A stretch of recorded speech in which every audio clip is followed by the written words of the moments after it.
Brown Girl Bella. Hi babes, it's me, Shannon B for BrownGirlBella. I bring you lips, lashes, and luxury. My brand is all about high-end luxury, but I also do mid-tier reviews as well as for my bargain bellas, drugstore brands as well. I do makeup and skincare and show you what things you should spend your money on and which things you should simply toss away. There's something here for everyone, and there's something here for you. Come join me, be a Bella, and let's get Bellafied.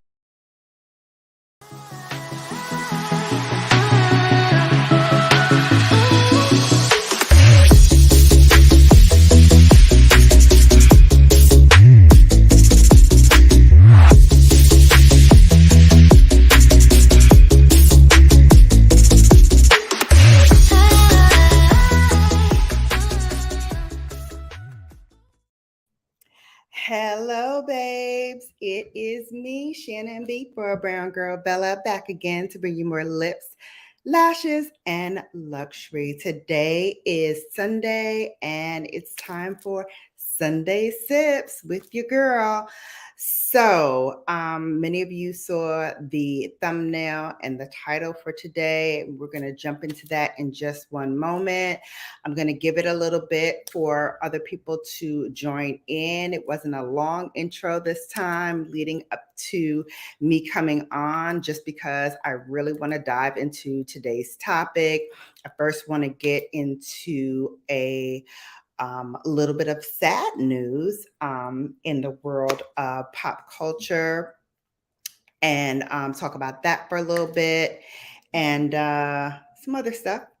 And yeah, so hold please while we get everybody in and get this show started.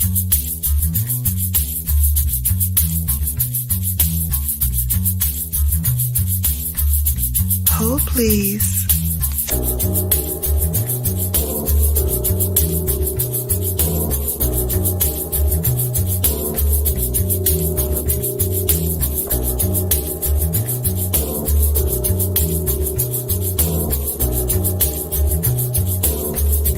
Hold please.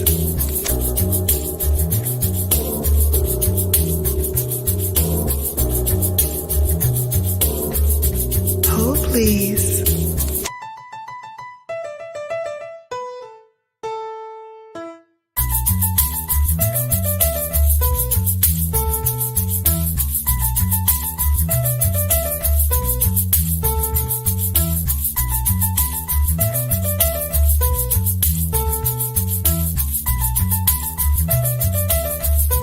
Hold please. All right, and we're back. Let's say hello to a few people who are in the building. Let's see. Where's my song? Hold please. Why are my songs not pulling up? That's sad. Okay, here we go. I think it works now. Yay! Here we go. Come on. Woo, woo, woo, woo. Come on. Hey, Chief Channel. What's up? Thank you for coming. My babe squad is in the house. Come on, y'all. Burns, hey. What's going on? Thank you for that $4 holla. I so appreciate it. And you, more than you ever will know. Thank you so much. Whoa, Bella, am I seeing this correctly? You got 60 likes? Really? I didn't even notice. Let me look. Oh my God. 64. Wow.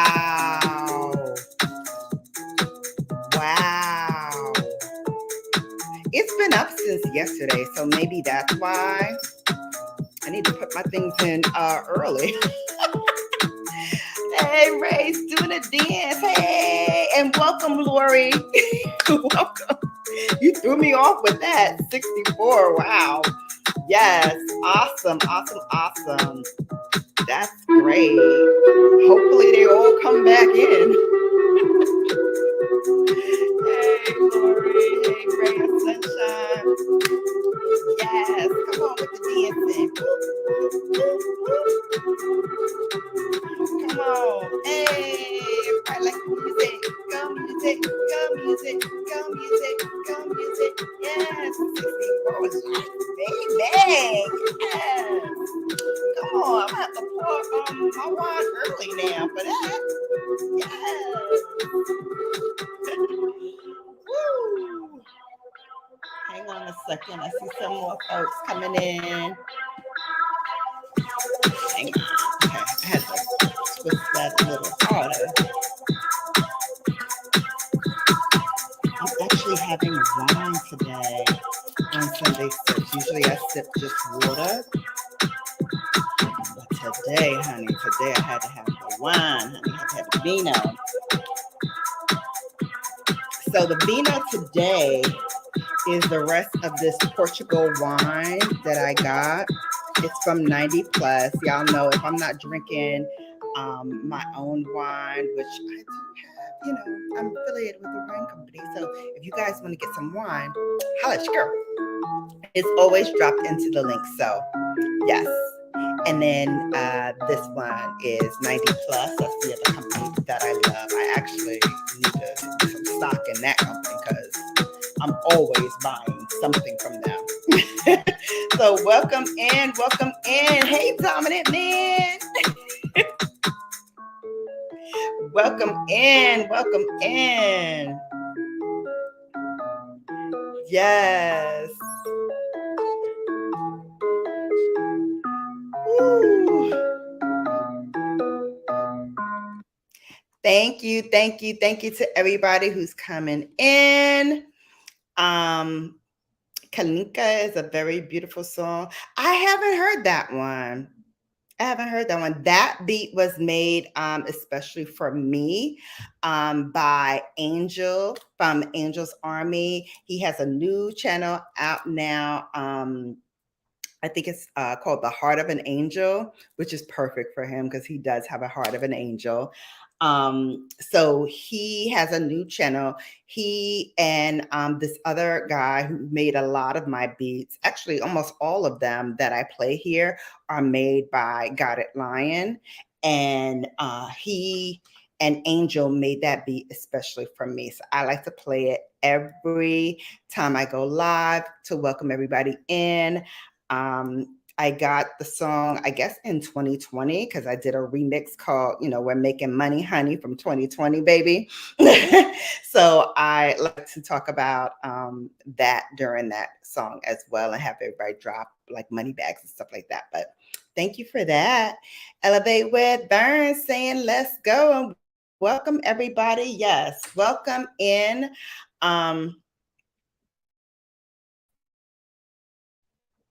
Oh, it's for a song named Kalinda. Really? Okay. Didn't know that. So guidedlion and Angel made that beat. So I don't know who Kalinda is, but it's supposed to be just for me. I don't know who Kalinda is, but okay. So anyway.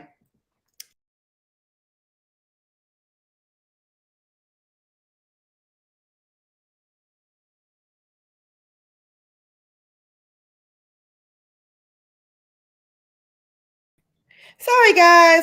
Popped out of the screen for a second, but I'm back. All right. So today's makeup and talk and just open mic. So if you want to come up, you can. I will drop the link. But it's all about having things for a little too long. Understanding that everything has a time, a season, and that season sometimes runs out, right? You ever had a product so long that, it smelled funny, it looked funny, it didn't look the same as it did when you first got it. It didn't smell the same as when you first got it. Lots, lots of maybe little dots all around the product. If it's a powder product, again, that means you've had it for too long. And sometimes, whether it be friendships, relationships, family, sometimes, people, things, issues have outlived their shelf life, right? And I was talking about this on another person's channel, and a guy who was on the panel, his name is Malik, brought that up, that people and things and they have a shelf life, right? They have an expiration point that they stop working or they stop suiting your purpose. So with that in mind, I thought, this is a makeup channel. I thought I would remix it and talk about some products that I love, haven't used in a long time, and I need to kind of bring it back. Piggy Farm Channel, welcome in. Welcome in. Haven't seen you before, but thank you so much for coming. I appreciate it. Please thumbs it up. And if you can, share me out. That would be great. All right. I will look for that, Kalinka. I will look for it. I will. Hey, Jessica, welcome in. Yes, I'm repping that pink and green today. We have this long-standing event that we do every year at Martha's Vineyard. It's called the Pink Well. We turn the inkwell into the pink well, and we all come out and we like fellowship. We have beach parties, and just get to kind of unwind, wine and wine, ding, ding, ding, ding, ding. And so that's going to be this coming weekend. It starts on Thursday with the Pinkwell Beach Party. I am not going to be there for the first time in like a few years. So a little sad about that, a little sad about this. But the last time I was there, which was last year, I got this dress and it's so comfortable. It goes all the way down. Let me stand up.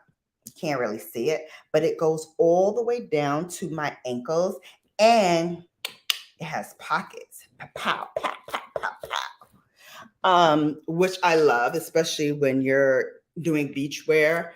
You can put your card key for your hotel in there or your key to the house if you have an Airbnb. You can put money in your pockets. Like, it's really very roomy and very airy. And what I love most of all is that it's one size fits all. So whether you're skinny, or 2X, 3X, whatever, you can wear this dress because it has lots of give. It's very, very forgiving. So, yeah, if you're interested in getting, she has a lot of different colors as well, not just pink and green. She has other colors.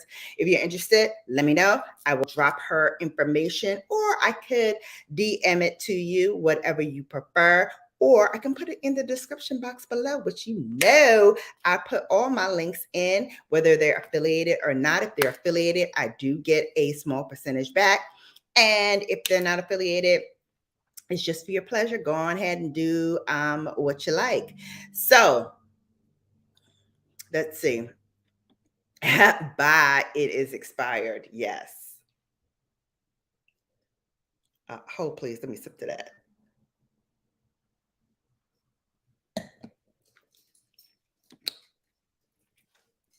No problem. No problem.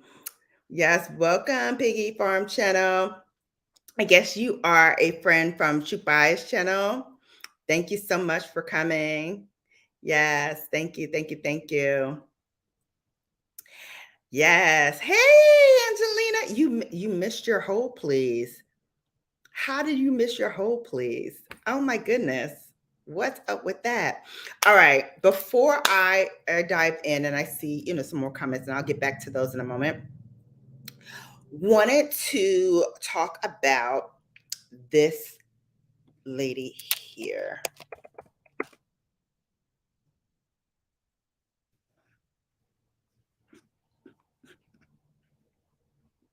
So, hang on a second.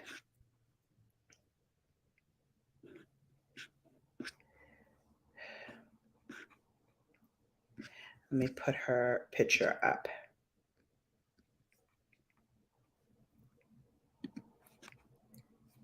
Oh, please.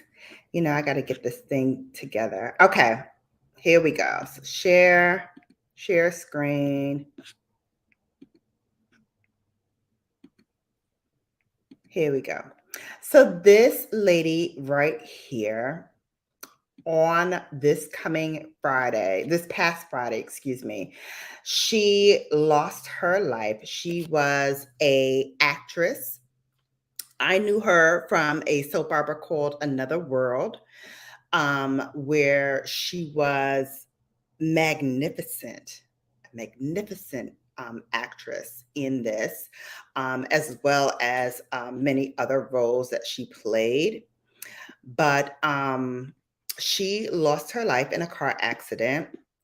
And we'll talk a little bit more about that this past Friday. She was in a car accident the previous Friday and succumbed from her injuries this past Friday. So here's what I want to say about her, because again, it goes into what I want to talk about for today's topic. So there's not going to be any investigation further on her crash, which apparently she was driving inebriated and crashed into a apartment building. She was 53 years old, and as I said, she passed away from her injuries that were sustained in the crash. The LAPD decided that they're no longer going to pursue an investigation related to this. Hang on a second. I'm going to put up, excuse me, some more photos so you can see her a little better as I'm talking. Whew. Just bear with me, you guys, just 1 second. It's been a trying time. All right, nope, that's not gonna work. All right. Anyway, here is her pictures. I'll just talk briefly about who she is while these pictures are running and go through her thing. She was born on May 25th, 1969 in Aurora, Ohio, the youngest of 5 children. Her family moved there in her early years and then settled in New Jersey, where at 12 years old, she went to work for a local diner. Her dad died of AIDS when she was 12 years old. And in her 2001 memoir, which she accused him of sexually abusing her. So she had a hard life. She, as I said, as I knew her, she was on the soap opera Another World, where she played twins, Vicky and Marley. Vicky was, I think, the calm one, and I think Marley was the rebellious one. I can't remember which one was which, but she was fantastic. And in 1991, she did win the Daytime Emmy Award for Outstanding Young Actress in a Drama Role for that. Most notably, she is one of the first women that Ellen DeGeneres, when she came out, one of the first women that she dated openly in 1997. She began dating her. They became one of the first openly gay female couples in Hollywood. And they dated for a number of years. They used to work with homeless teens at the Gay and Lesbian Center. And they did a lot of other activist work during that time as well. They split in 2000, and Anne was actually that's when we first heard about her being drunk, and she had wandered into a stranger's home, looking bewildered, acting bewildered, talking about she saw spaceships. It was a very, very sad time. She was also in a string of movies.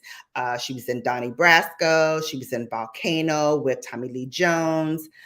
And she also was in 7 Days and 7 Nights with Harrison Ford. Again, plagued with a lot of different antics and things that gave people pause, were concerned about her mental health. She had said that because of her relationship with Ellen, she was being blackballed at, different big movie conglomerates were like blackballing her because of her time with Ellen. And she said that even Harrison Ford had said that, listen, regardless of whoever says whatever, I don't care who you're sleeping with. We're going to make this romantic comedy the best that there is. I'll see you on the movie set. You've got the role here. Don't worry about anything. So that was really, really, great for her. And that was one of the things that put her back on the map, was her time in that movie and her role in that movie. Again, in 1998, she starred opposite Vince Vaughn in the remake of Psycho. She got a Razzie Award for that. So I guess it wasn't as popular as 7 Days, 7 Nights with Harrison Ford. She also had an infamous marriage with documentarian Coley LaFoon in 2001. They have one son together, Homer, who was born in 2002. In 2007, their divorce played out loudly in the media, with LaFoon saying that he had serious concerns about whether or not she is psychologically capable of caring for Homer. The actress also accused him of filing lies in the court because she would not cave into his monetary demands, because he had asked her for, was it not palimony? Alimony for men. He had asked for her to give alimony. She also earned a Primetime Emmy nomination for her work in a television movie called Gracie's Choice, where she played a drug-addicted mother who goes to jail, leaving her teen daughter, played by Kristen Bell, to raise her other children. She also starred on Broadway in her first play called Proof in 2002, and later in a revival called 20th Century, which earned her a Best Actress Tony Award nomination in 2004. Again, went on to have a lot of success, both on the small screen and the big screen. In 2007, she began a relationship on screen and off screen with James Tupper, another actor. And they also had a son together named Atlas, who was born in 2009. That relationship split in 2018. Again, these are her two sons, who are now 13 and 20. She started getting acclaim for her 2009 series Hung. And also she was on The Brave and Chicago PD. She had a small stint in the season 29 cast of Dancing with the Stars. And finally, she was in the legal drama All Rise, which is one of the shows that I love to watch, still watch it. And she was on there in a recurring role until her demise in 2022. So on August 5th of this year, she was involved in a single car crash in Los Angeles, slamming into a home and then becoming trapped in the flaming vehicle. She was taken to a nearby hospital, and as I said, on August 8th, it was confirmed that she was in critical condition. She had a significant pulmonary injury requiring mechanical ventilation and burns that required surgical intervention. She was in a coma and had not regained consciousness since that accident. And as I just said, on August 12th, the actress died at age 53.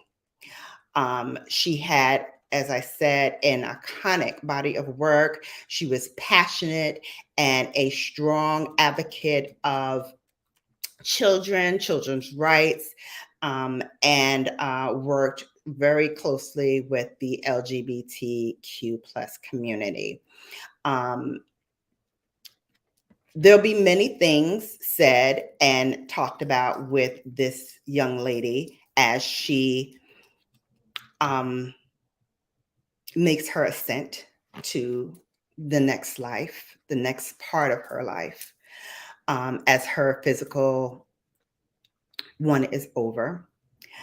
And mental health is something that is, I'm going to tell you something. I'm going to tell you all something, my babes. As somebody who, and shout out to the 63 people that are in here right now. Like, wow, I just looked up and I saw 63 people. 63 people are in here. Wow. Thank you all. Thank you all for coming. Don't forget to like and share. Keep it going. Keep it going. I want to tell you guys about mental illness from a personal level. My daughter suffered from mental illness. There she is in the photo here. And she ultimately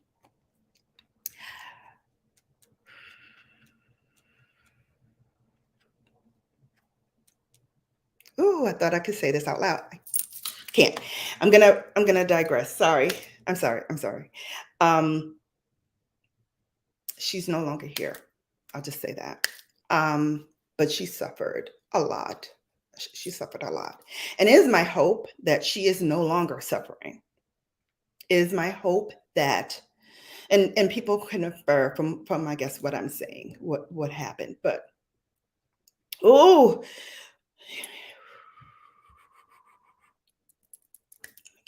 me get through this for you. It is my hope that those who may suffer or those who may know someone who is suffering, talk to them, give them the grace that they so desperately need. Give them the grace, give them the space to talk, give them the space to understand that there are people who can help them. There are people who love them.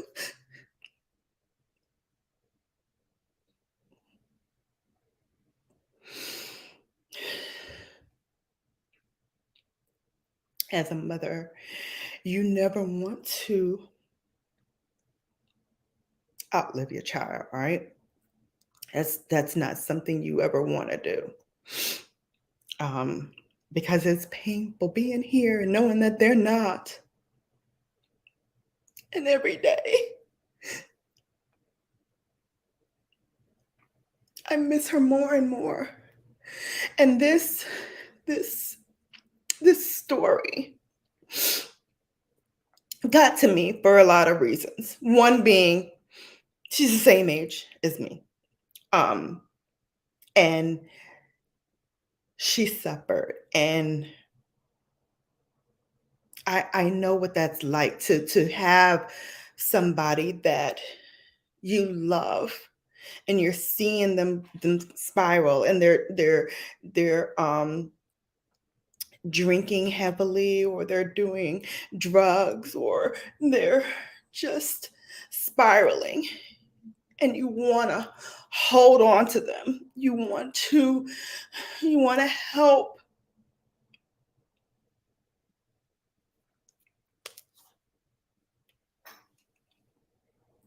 And some things you can't help. Some things although you want to. And if I could trade places, without a doubt, without even a thought, I would have. I still would. If it'd bring her here, I would. So, to all of y'all who are here, who are holding on to things you should not hold on to, let it go. Let it go. If you need to cry, let the tears fall. If you need to shout, scream from the rooftops. If you need to sit here and just talk to the 100 people in here, oh my God.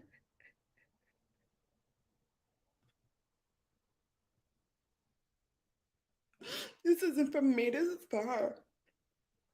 I'm only a vessel. And I see the comments. I promise y'all, I'll get to y'all in a moment.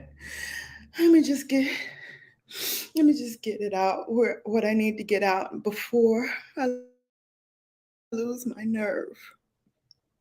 And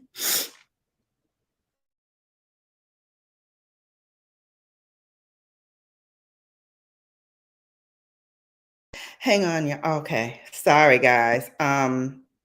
I might have to move downstairs because my signal is fluctuating up here. All right. I'm all over the place with this. I'm so sorry. I'm so sorry, guys. I love y'all. Thank y'all for being here. As Vern says, thank you. Yes, she did. She also dated Steve Martin years ago. Absolutely. She was a phenomenal force. And again, mental illness is hard because it's not one of those things that you can really take a pill for. Like, yes, you can medicate or what have you. And we talk about people who have openly talked about struggles, but don't really deal with it. And not to say that anybody who has dealt with it, not to say that they need to take medicine or they need to talk to somebody, but they need to actively do something. If you're not talking to a therapist, talk to your priest or reverend or minister, talk to your best friend, get it out. Don't hold on to those feelings of despair. Don't hold on to the feelings of loneliness.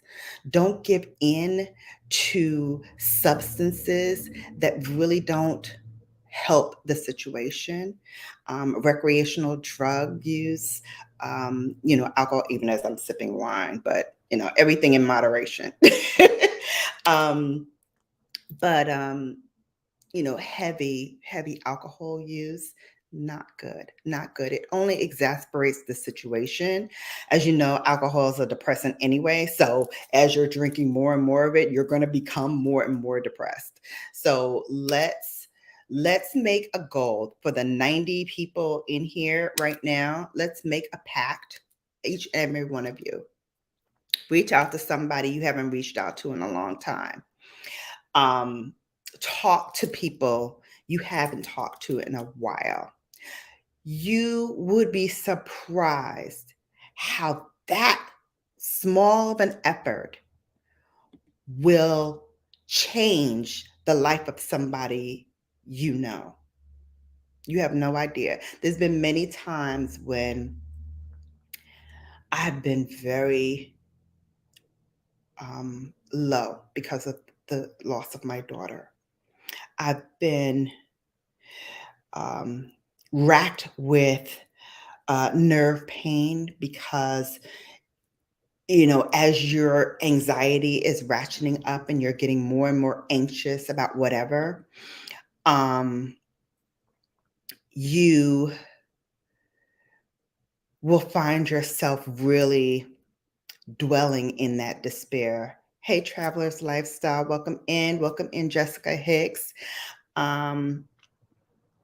Thank you guys for being here. Wiley Hustle, thank you for coming. It's not your usual Sunday sips, and I apologize for that, but sometimes you got to get out what you're feeling, right? And that's what I need to do today. I hope you guys understand that. Hey, Black Man Unfiltered Network, welcome in. Thank you for coming. Welcome in. Thank you guys. Thank you. Thank you. I appreciate it. So holding on to things. Thank you, Angelina, for that. Hey, Mind of an Angel, welcome in. I was just telling people about your previous channel. So yeah. I know. Thank you. It's hard. Thank you, Dubai. I'm sure this is your doing. Thank you. I appreciate it. Hey, Toys. Hey, honey. I'm trying, Angelina. Thank you. All right, love you guys too.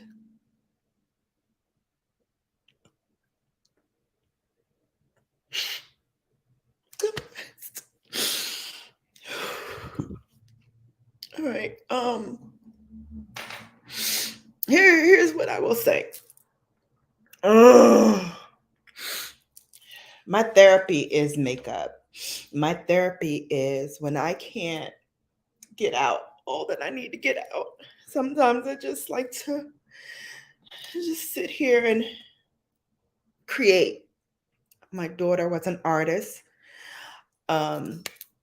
She also was a makeshift sculptor. I broke yesterday, which is why I was so verklempt, and I'm still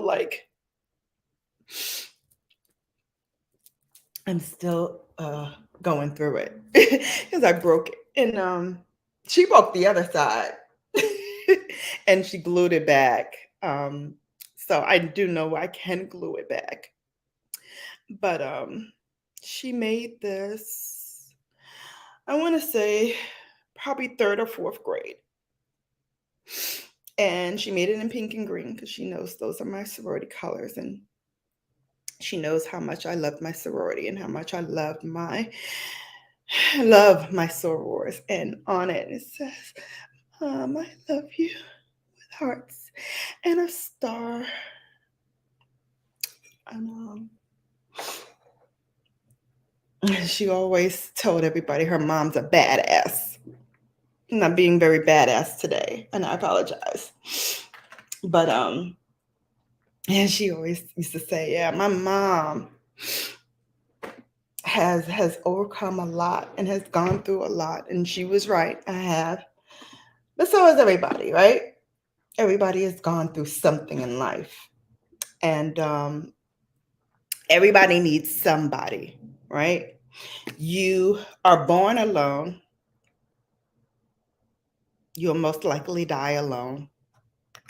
But it's what you do in between those moments.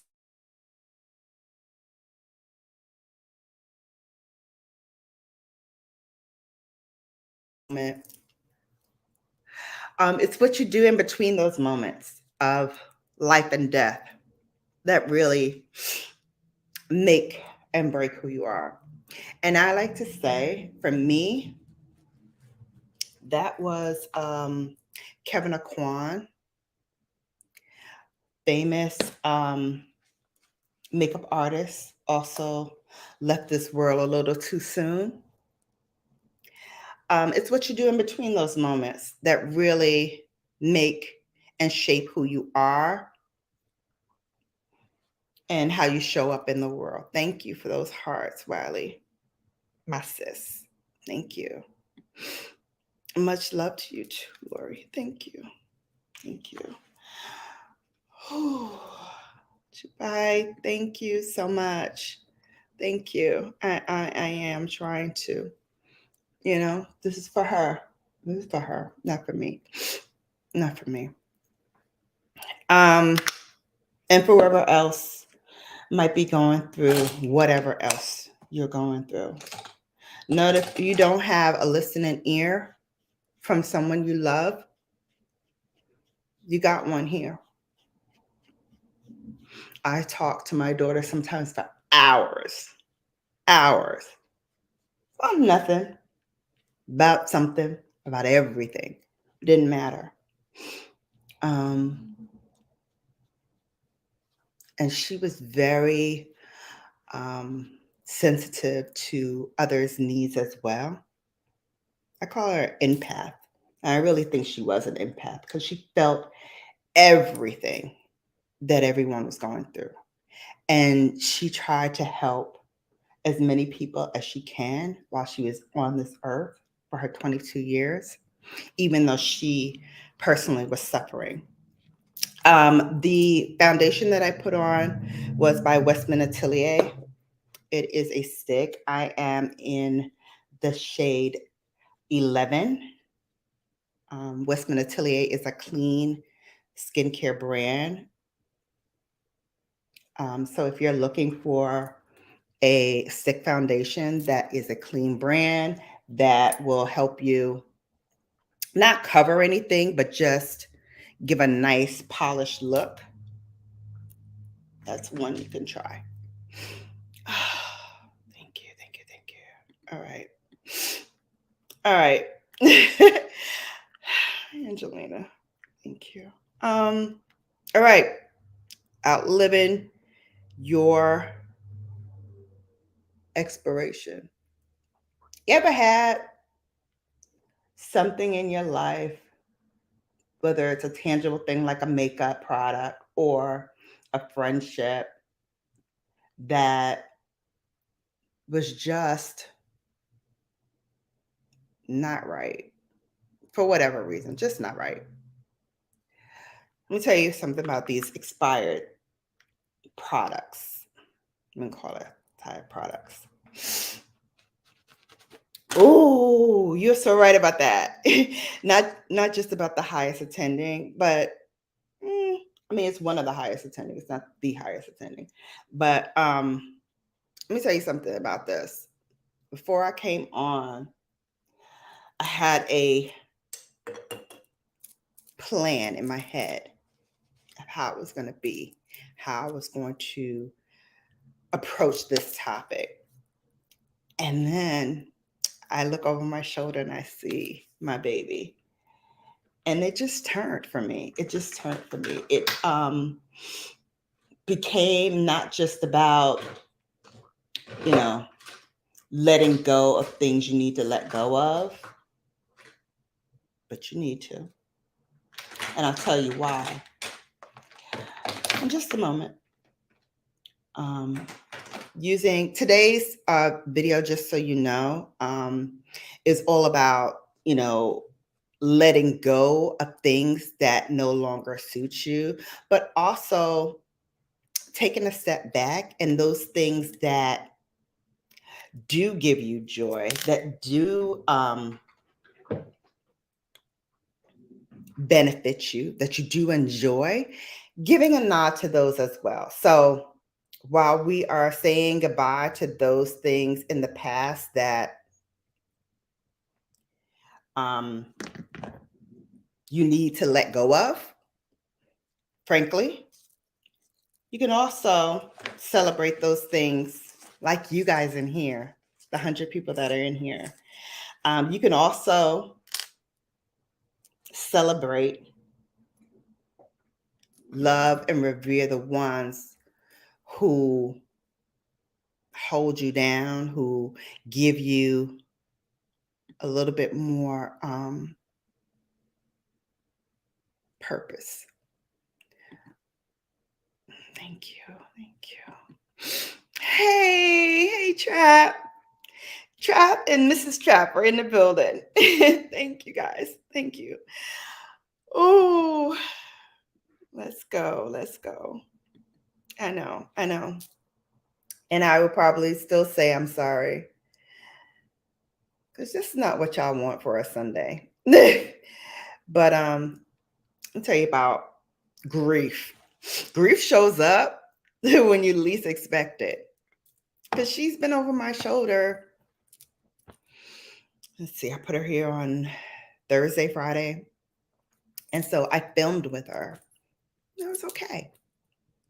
Yesterday, I was just going through things and I was looking for a microwave, and I even went live and was trying to show y'all the microwave. And hold on, please. Let me take a sip because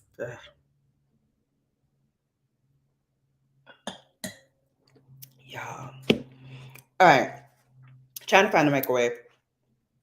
Stressed out about that because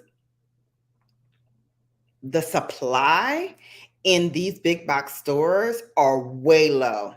Let me just make a public service announcement to anybody who's like looking for furniture or looking for any type of appliances, things like that, where you have to either order it or go into the store. Stock is very, very, very short, which gives me a little pause. Like I don't understand what's going on. But again, thank you. Thank you for that. Thank you for that.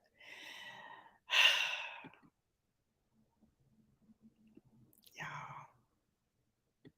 Hey, bestie. Love you. Oh, this has been a day.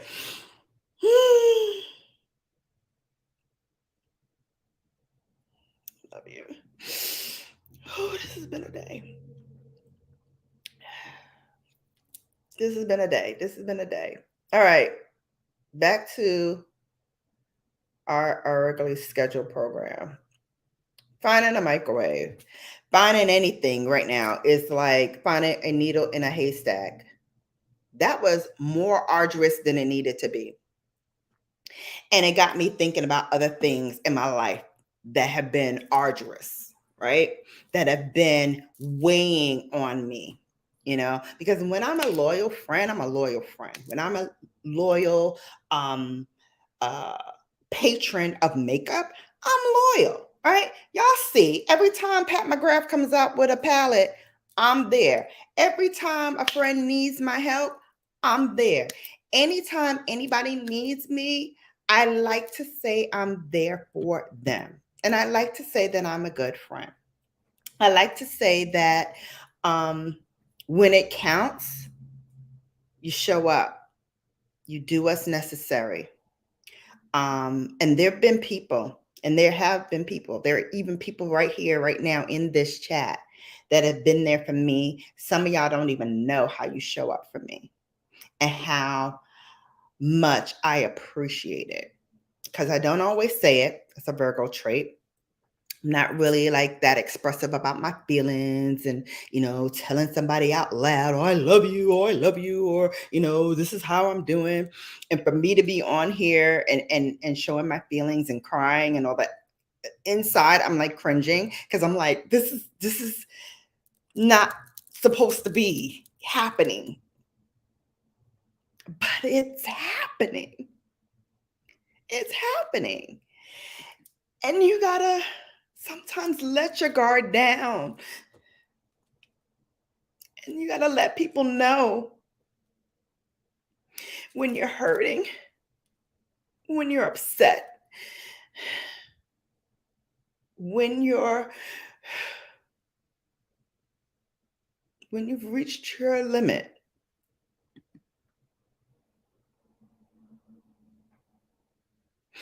and you've reached the path of understanding, and you've reached the time where you poured and poured and poured, and it's now empty.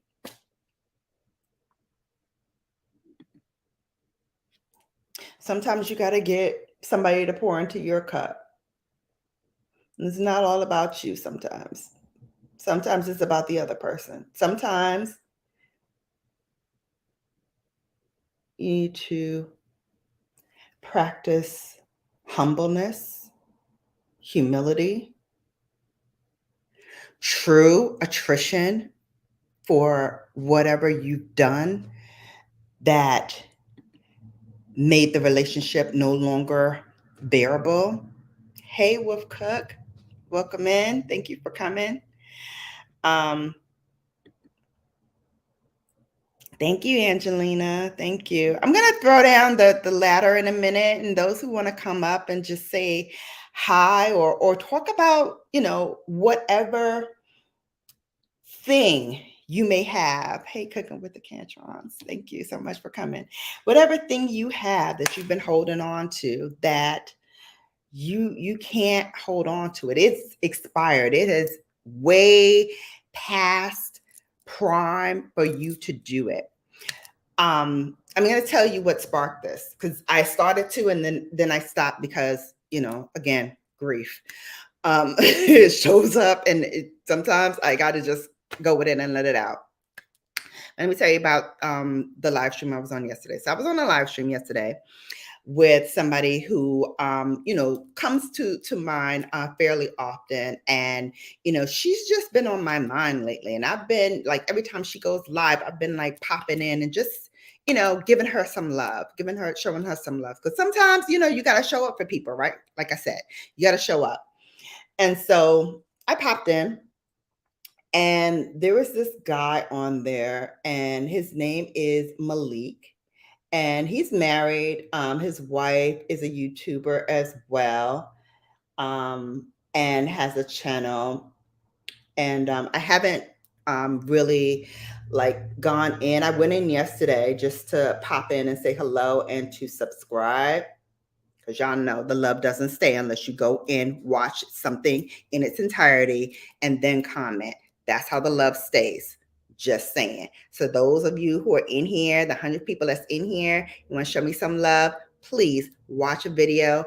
Doesn't matter if it's short, long, whatever. Watch it all the way through, comment, and then subscribe and give that thumbs up, and turn on that bell for notifications. Okay, I don't always blubber on here. Matter of fact, I hardly ever. But when it comes to that one right there, I let all my guard down for that one. That and that other one. That first one and the second one, they got it all. They got it all. I love you. I love you.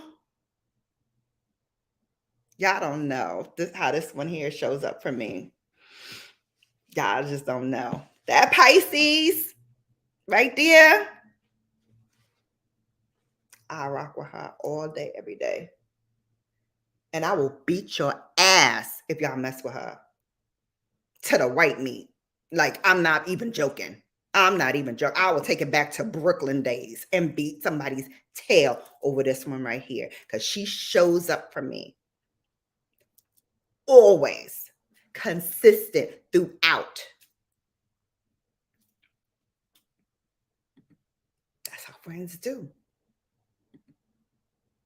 That's how friends do.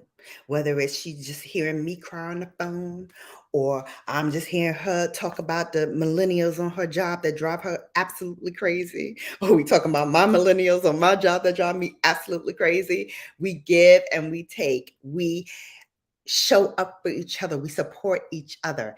That's how a friendship is supposed to be. No lies, no games, no pretense. It's just Shannon and Adrian. Ain't no Bella, ain't no Ivy Solutions, ain't none of that. It's just Shannon and Adrian. Hey, BDBGP. Much love to you. Thank you for coming. Hey, everybody. All right. Travelers Lifestyle. Thank you. Thank you. Thank you. I so appreciate you. Marilyn, hi. Hi, sweetheart. Thank you so much for coming. Wow. Wow. Thank you. Thank you, guys. Thank you. Thank you. Thank you. Ooh. All right. So here's the thing. Expired stuff that you got to let go. You got to let go of the mentality that you have had for years, right? Case in point, like I said, I was on this live stream and the guy was saying how one of his friends, he's living that life, pink and green forever, but that goes beyond pink and green. That's just something else. But I was on this live stream and he was talking about the guy that is his friend. He's a block hugger. For those who don't know the lingo, block hugger means, he's in that life, he's in that lifestyle. Doesn't matter where you live, could be Connecticut, could be Brooklyn, could be Iowa. It doesn't matter. Everybody got a block, right? Everybody got a block hugger. That one that's like, I am 59 years old, but I'ma still be on this block. I'm still about that life. I'm still about that hustle mentality, that hustle lifestyle. And you need to let that go. And somebody was saying how, when you get older and when you get older, you do better. I said, yeah, that's could be true, but it doesn't matter about the age so much as the experience. After a while, the experience changes, right? Because the things that you may have loved or may have, enjoyed even last week, when that experience changes, you no longer enjoy that. You no longer want to entertain that. You no longer want to have that as a part of your everyday life. And so this guy hooked him up with a friend, and the friend called him and said, listen, I hear you're on hard times or what have you, and I want to, put you in a Uber, get you an Uber license, you could drive the Uber. I'll even get you a car or whatever kind of car you want, and put him in. So he, was going to put him in, the, whatever car he wanted, pay for him, give him a $300, starting like seed money to get this business up and running. And all he asked is that, in 60 days, give me, my initial investment back. You can keep everything else you want. Just give me my initial investment back. Now that I got you on your feet, you can go on it and do what you got to do. This dude would rather hug the block than take him up on that offer.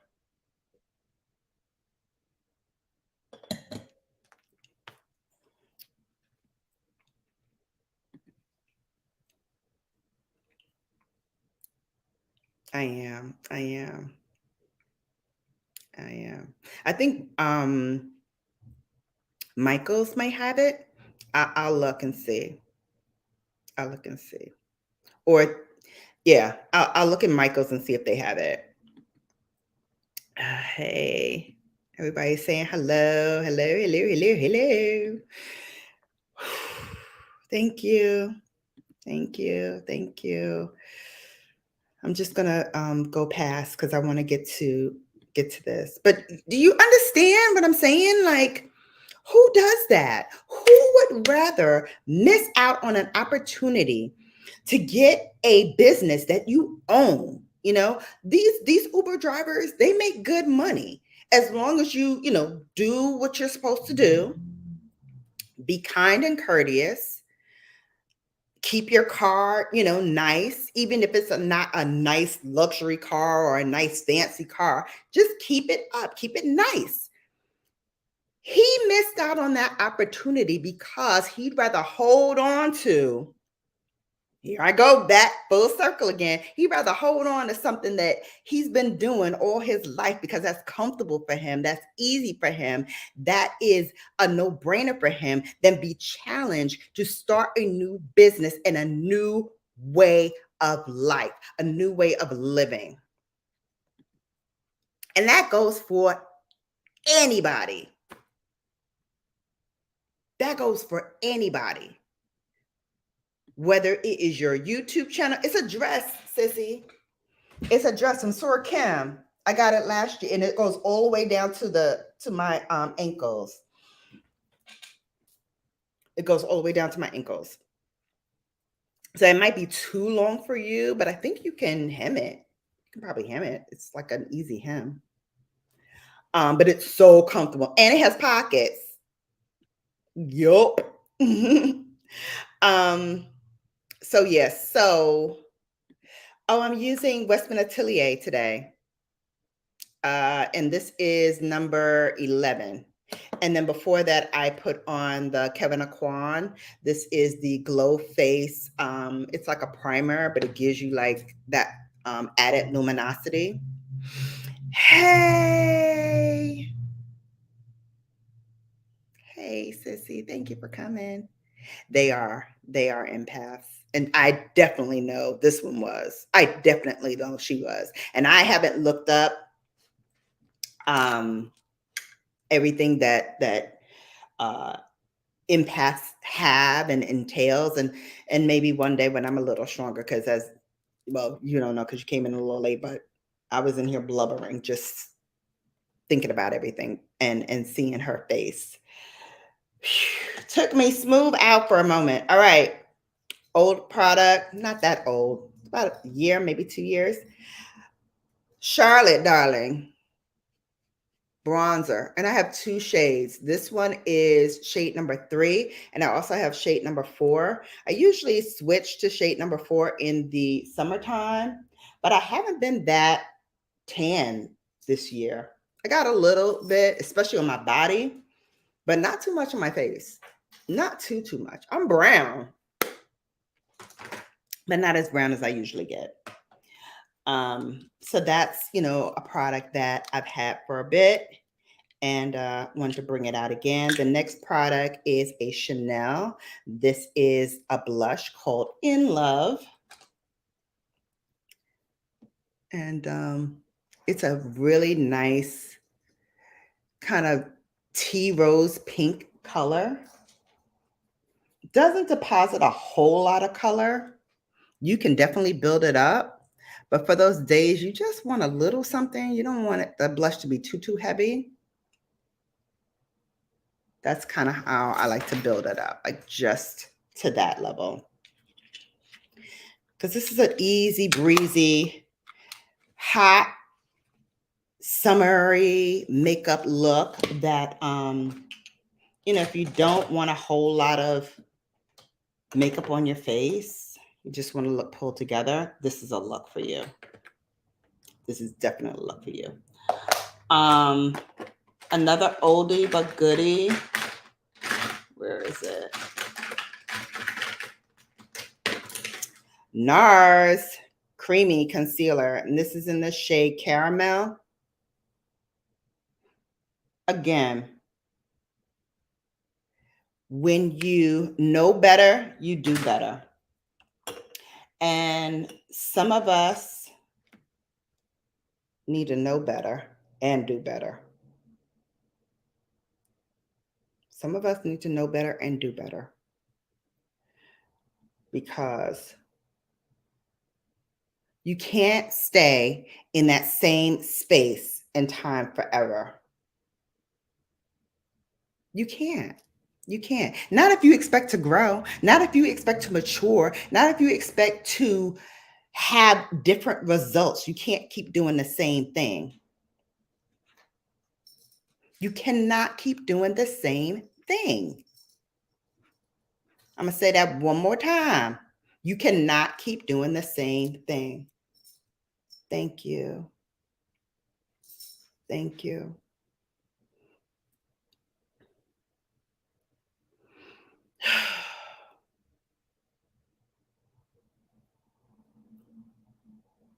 She took everything on. This one here.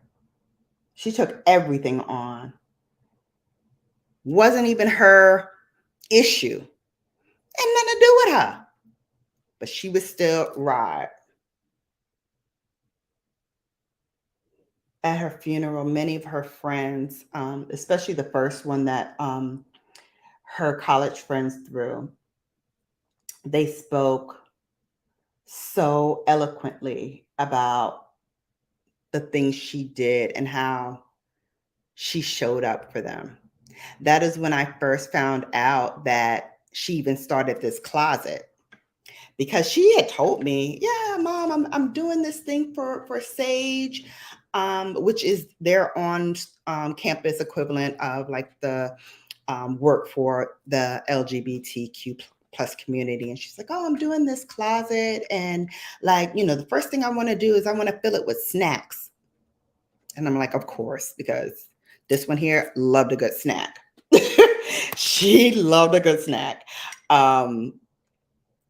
So when my son went away to college, he went to Morehouse in Atlanta. And I used to send him care packages. And she was like, when I go to college, Mom, I want you to send me care packages. Well, she went in state, so it wasn't like I needed to, just putting some powder underneath my eye. And this is also Charlotte Tilbury. It's tan number 3, if you guys need a recommendation. Just adding some more. Whew, fanning myself. Okay. So she was like, I want snacks too, Mom. Send me snacks. All right. Your campus is like, what, 30 minutes away? But I used to send her care packages. And I used to tell my sorority sisters, hey, if you're doing something and you can, send her some care packages. She loves it. And so her dear old aunties, as she used to say, used to send her care packages. And she used to open them in front of her brother on FaceTime and be like, look what I got. Look what I got. Did you get this snack? Did you get this snack? I'm like, y'all are a mess. Y'all are a mess. Everywhere I turn is stick foundation. I'm trying to stop thinking about that black Opal stick foundation. I haven't tried black Opal products. That was not one that like my family ever used. So I was like, when it came back out, I was like, I don't know if I'm going to use it. But if you use it and you like it, let me know. Holla at your girl. I'm always down for a new foundation routine. But I really do like that WESTMAN Atelier. It's very light.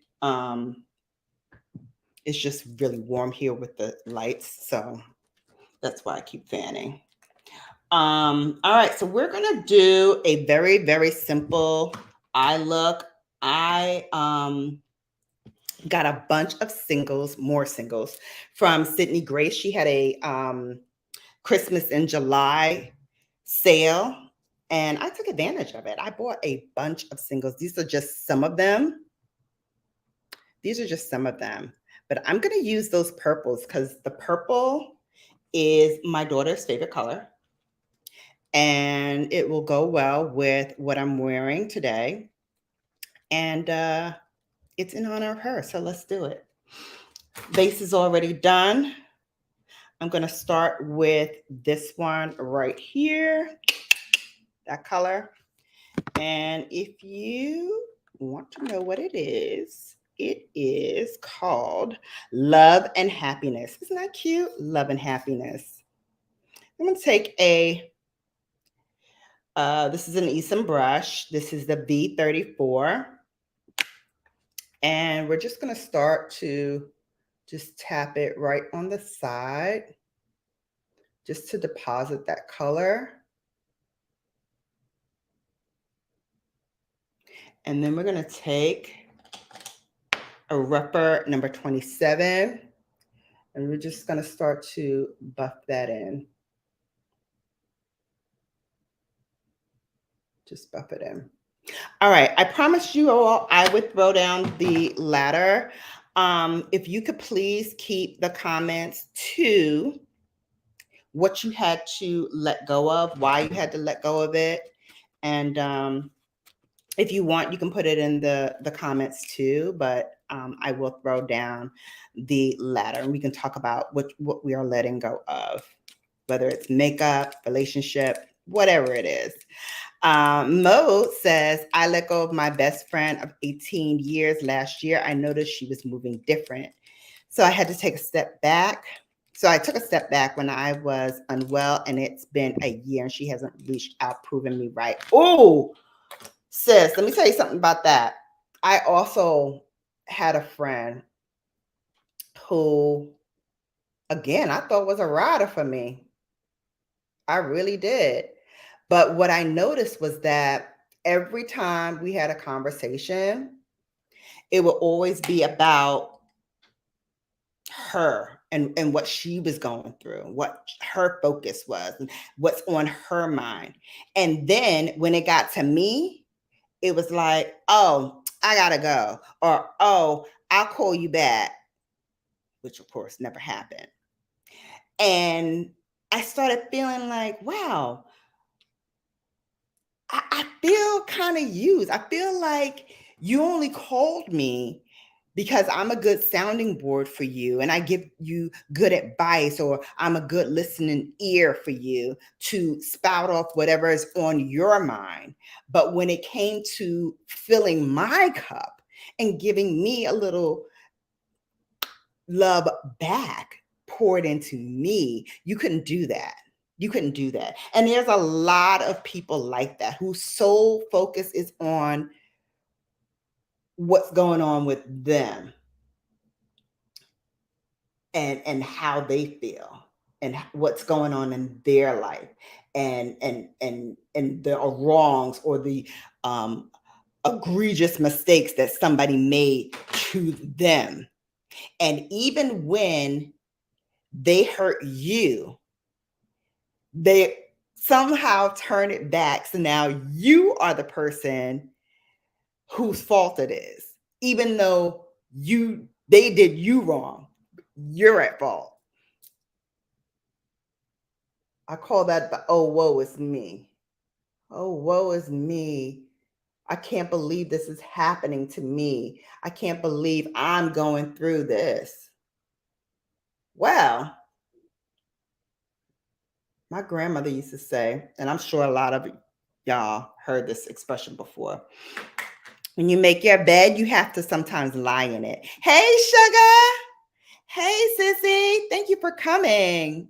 I so appreciate it. Shout out again to the 91 people who are still in here rocking. Whoo, wow. I haven't had this much going on in a minute. Hope y'all come next week when I'm not blubbering and talking about this. Come on in, hang out. But you ever had that? Like, it's somehow all about them. Friendship is not selfish. Friendship is not one-sided. Birds, why are you laughing? I cannot. I cannot. Ooh, okay. I'm trying to, sis. I'm really trying to. Still can't find a microwave, Bella. I understand. I need another bed. Okay, so real quick, I did find a microwave. It's huge, though. It's huge. It's huge. It fits in the place, barely, but it fits in the place. It's huge. I didn't need that big of a microwave, but I got it. And so there you go. But it's cute. And it makes the cutest sound. It's an LG.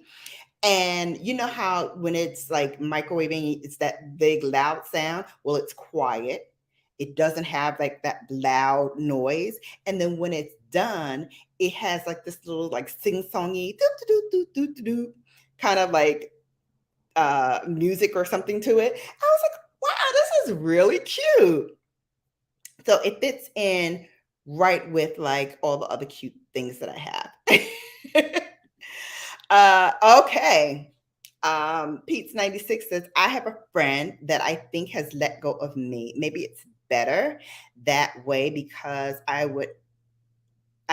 probably should say I would not have had the courage to step away. Yeah, when I'm loyal, and I did this on a TikTok. When I'm loyal. But when you cross me, baby, I ain't ish. I ain't ish. I will cut you to the quick. Cut you to the quick. So case in point with this friend that I'm talking about, um, had asked me something about like, hey, like, I want your opinion about something like, you know, I'm feeling like, people don't like me for whatever reason, and people don't do this and people don't do that. And, they say I'm mean and blah, blah, blah, blah, blah. And I said, well, you know what? If you really want to know, if you really, truly want to know, I will say to you that what I have been hearing was X. That the focus is all about you, and that you think that you're the best thing since sliced bread, and it's okay to think you're the bomb and to hold yourself in high regard. People say all the time, oh, she's bougie, oh, she thinks she all of that, oh, she do da. And I do, and I am. But guess what? You have not walked in my shoes. You don't know the things that I've had to overcome and the things that I have experienced in my life that brought me to this point today where I can be bougie. I can drop, some stacks on my friend and make sure they have a good time on their vacation. I can go and, buy an expensive gift for my friend for her birthday, or, give flowers to somebody, or, just treat them well, whether it is monetarily, emotionally, what have you. I can do that because I've had that experience in my life where I'm at a point now where I can be a good friend, where I can be a good listener, where I have learned and grown and matured and have come out on the other side of things. And like I said to y'all in the beginning, no amount of monetary anything, no amount of success will erase the fact that my baby is now on the other side, where I can't touch her if I want to. I can't reach out and hold her when she cries. I'd give it all. I give my life for that. Her. This. Do y'all not know that?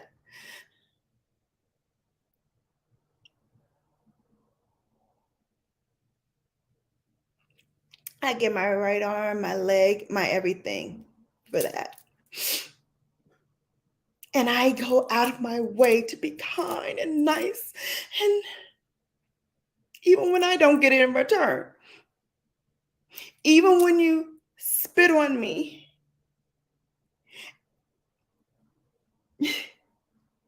and do things that I didn't deserve, even then, I'm still gracious. Because that's how I was taught. That's what I believe. That's what I taught my children. That's what I will teach my grandson. You be gracious. You be kind. Because it costs you nothing. It costs you nothing to be a good friend. But it will cost you everything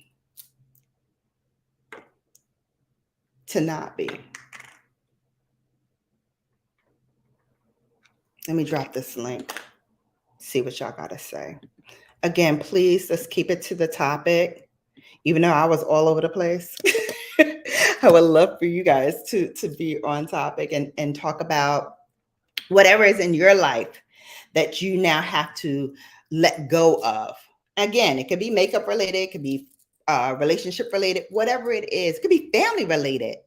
Sometimes family members can be the worst in terms of sucking your energy, sucking your life force, what makes you tick in here, because again, their sole focus is on them and whatever they have going on and whatever unhappiness or uneasiness or unrest that they're feeling, that they just pile it onto you without care, rhyme, or reason for what you are going through. I'm just blending this out just a little bit more before I put on the next shade. And this one is a Farah. This is a short shader brush, and it is dual fiber. So it is half synthetic and half natural hair. And the perfect length for getting right into that inner corner and doing what you need to do. Oh, let me put something else while I'm waiting for somebody to come up. If anybody wants to come up. Hello, Rich Bitch. Hey, boo. She's another one I met on the live stream I was on yesterday, and she came in to say hi. Hey, girl. Hey, welcome in. I am using some Sydney Grace singles that I got at her recent sale, and I'm ready for the next shade. And the next shade is called Cranberry Boy. Cranberry Boy. Beautiful. Shimmer. Beautiful. Has a little bit of pink in here as well, which again goes well with what I am wearing. And I'm going to pop that right here in the lower corner of the eye. I'm going to bring it up just slightly, just before that crease right there. Again, we're using a dual fiber brush, which will give you more pigment.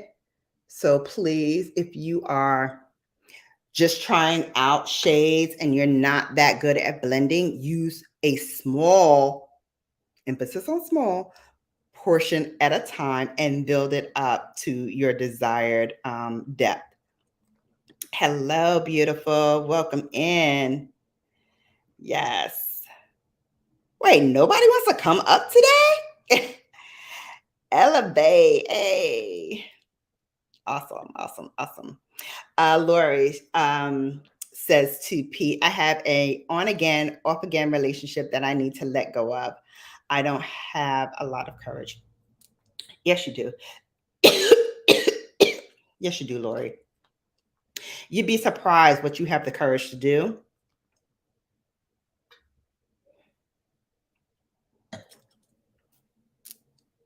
You don't want to do it because it's comfortable right now to be where you are and in the space that you're in. And when it stops being comfortable and starts being more a hindrance than a help, guess what? You'll let it go. You will, because you'll have no other choice. It'll be a weight that hangs on your heart. And every time you try to do in the other eye, same thing, adding a little bit at a time and just blending it up just underneath that crease. When it stops being a help and starts being more of a hindrance, starts being more of an albatross on your heart and around your neck and your head, and it just weighs you down, you'll get rid of it. You'll get rid of it. Because you'll have no other choice, because it's just too hard to continue on with something that is no longer healthy for you. And here's my little sis. Hey, boo. Hey, big sis. I was hoping other people would come on because I'm painting my nails. Oh, that's okay. You don't Um, have to be on camera. yeah, I bought new nail polish today, and I'm like, let me do this for myself real quick. Yes.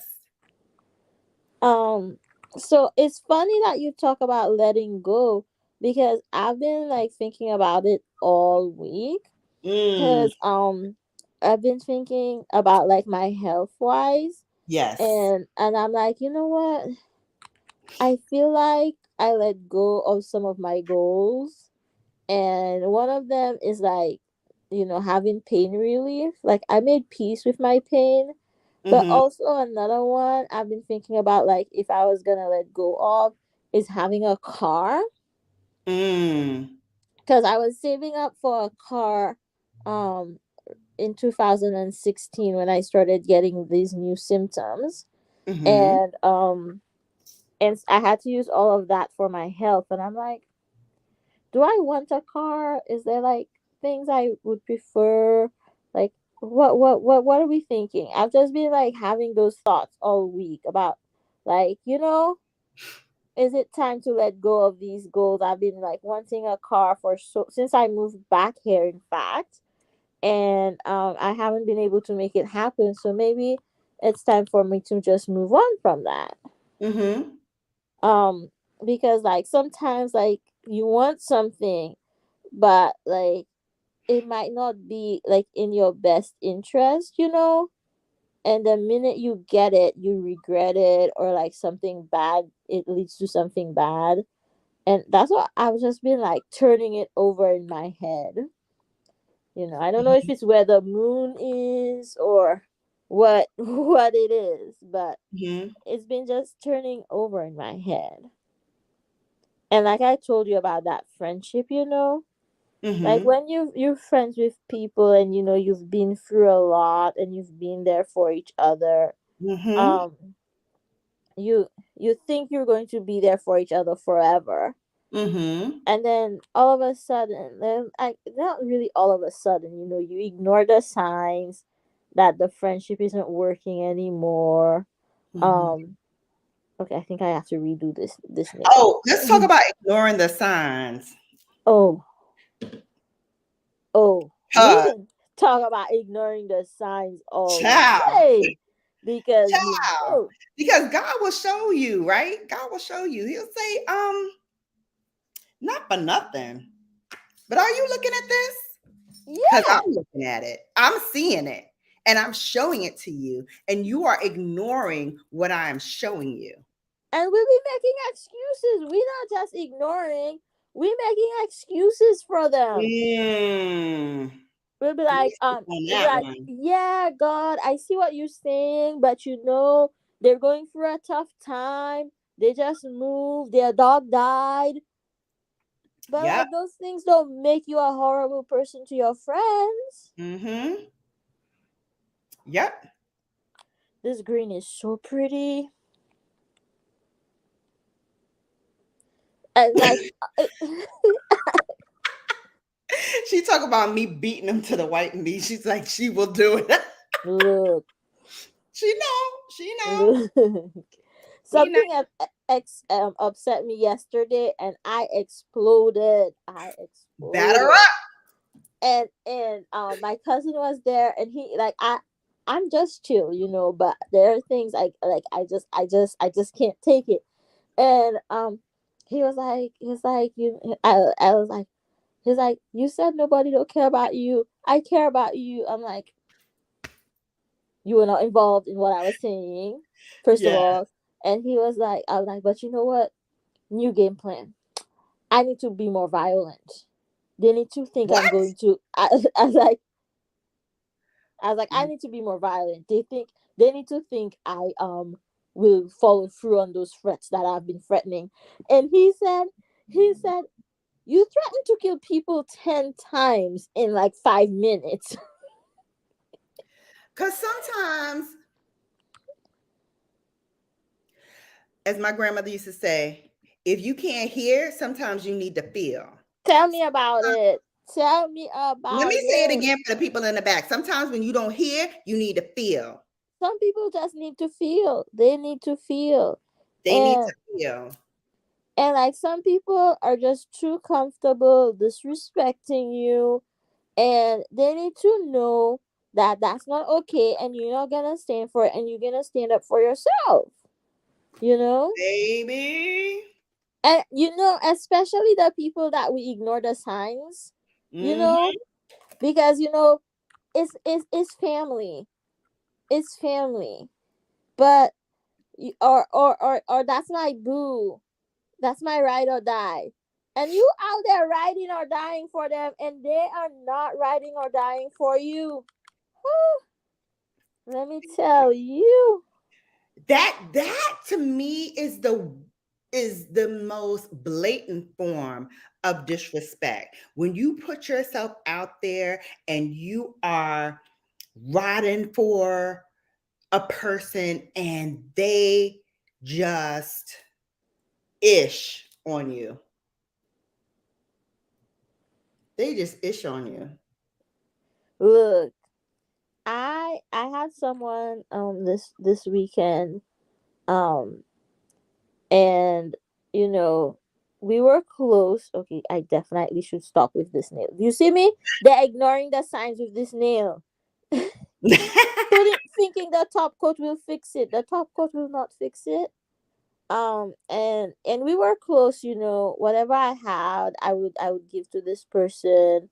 And when I lost my job right before the pandemic, like, this person knew, this person still had their job, and they Hmm. have their spouse.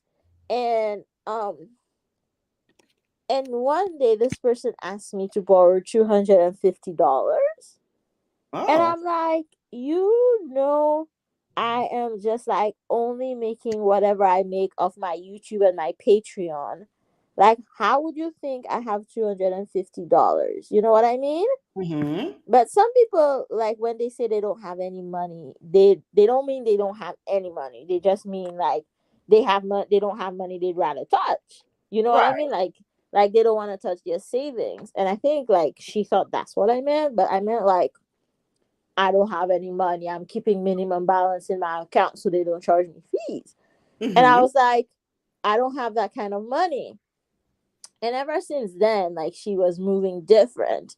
So I sent out a Mm. newsletter on Thursday or Friday, and she unsubscribed. She Wow. unsubscribed to my newsletter. And I was like, now. Wow. I was like, now. Wow. Now. But you know what? I ignored the signs. Yep. Because the first sign at the start of the pandemic, this first I was talking about, like, before they closed the country down, just before they started doing shutdowns, Hmm. the person was like, they shouldn't shut down the country. People like you should just stay inside, and the rest of us should live our lives. What? Oh, thank you, Jabai. I love you. That was a sign, Bella. Wasn't that a sign that I just ignored? Yeah, that was a sign, boo. That was definitely Because, a like, sign. so what you're saying People is, like you. so Wow. I have asthma, so Hmm. I should stay inside. This was in the start of the pandemic. This was before vaccine, all of that. Hmm. She just basically said no, she wants to live her life. And I was like, And she's probably the one that puts you at risk with her living her life and being reckless in it. well, like, for the maybe like 2020, she would still come around and hang out and stuff occasionally, but Hey, Terry, thank you 2021. for coming in. Guys, don't forget to thumbs up and thank you so much for being here. I so appreciate you all. Like, I feel as if like that's a certain level of petty to Mm, unsubscribe to the newsletter, mm, mm, because I haven't been sending out newsletters. Laurie's in there. I was sending them out, like once a month. I sent out mhm, one in 2021, and one in no, I think I just the last newsletter I sent out was like April 2021, mhm. and I might have sent out like maybe 2 or 3 emails so far this year, maybe. Mm-hmm. So it's not like, Old Navy that sometimes sends you 2 emails a day, or Right. Elf, you know. It's not Right. it's not like that, like you could make it go to a special folder where it goes straight to there, and you could make it go to junk mail. But this person unsubscribed, and I was just like, But I see that you. shows you who that person is. Like here's the thing. Here's the thing about um people that some don't get. It's not about being there and showing up when everybody's watching. It's not about doing things on a display. It's about the Mm-hmm. quiet things, the quiet moments. That to me tells me more about who you are as a person. Like, talk to me on the phone. Tell me the things that you need to tell me on the phone. Pour into me, not the Yeah. persona I have on YouTube, because that is not it. That's not it. When I'm on here, with the exception of today and a few other times, I'm Brown Girl Bella. I'm going to give you what you came here for, which is makeup and what luxury items I like and what you should get and all of that. That's what you signed up for. You didn't sign up for Shannon, who is still grieving her daughter, who, poured out a little bit of her emotions this evening. And thank y'all for the 113. Like, this is just boggling my mind right now. I'm like, 113 wait people. a minute. Wait, hold on. I need to put this phone to charge. I'm like, there are all of these people in Bella's chat. Who are these Who people? are these people? And this is the day And Bella can is you come out back there. every day? Please come back every day, please. Watch the ads. Don't forget to watch the Exactly. ads. Yeah, that But I'm too. like, and this is the day Bella is out there bawling out her eyes, but I know Yeah, her like, ways. this is not the best time. But like I said, I didn't set out to do this. I had a whole other vision plan for how this day was going to go. But then I see my child over my shoulder, and I'm like, I'm already emo from yesterday, and just, it wasn't like a special day or anything, and nothing like really happened or anything. It was just a random Saturday that grief just caught up with my movement. Sometimes I move so fast, and I think I'm doing all of this to chase it away. Mm-hmm. Yesterday, I was quiet in that. I wasn't on the phone a whole lot. Like I said, I went looking for this microwave to kind of take my mind off of it. And I could not, yesterday, I couldn't escape it. I couldn't escape it. And then when I saw that live stream that my friend was on, and the person was talking about just letting go of things that have outlived their expiration date. And I was just like, that's the topic for Sunday. That's the topic. That's it. Because for me, that sums up the last almost 2 years of my life, before my daughter passed away and now after. It sums up my life in these past 2 years, trying to make accommodations for people, things, life situations, whatever, that did not need me to make any accommodations for. I didn't need to make accommodations for that. I hope you will figure it out, Lori. If you want to come up, even if it's love a dress with pockets. Yes, it's all about the pockets, boo. I'm probably way behind if y'all talking about pockets. All right. No problem, Terry. Thank you so much. Ooh, let me get through these comments because I'm sure y'all are like, what is going on?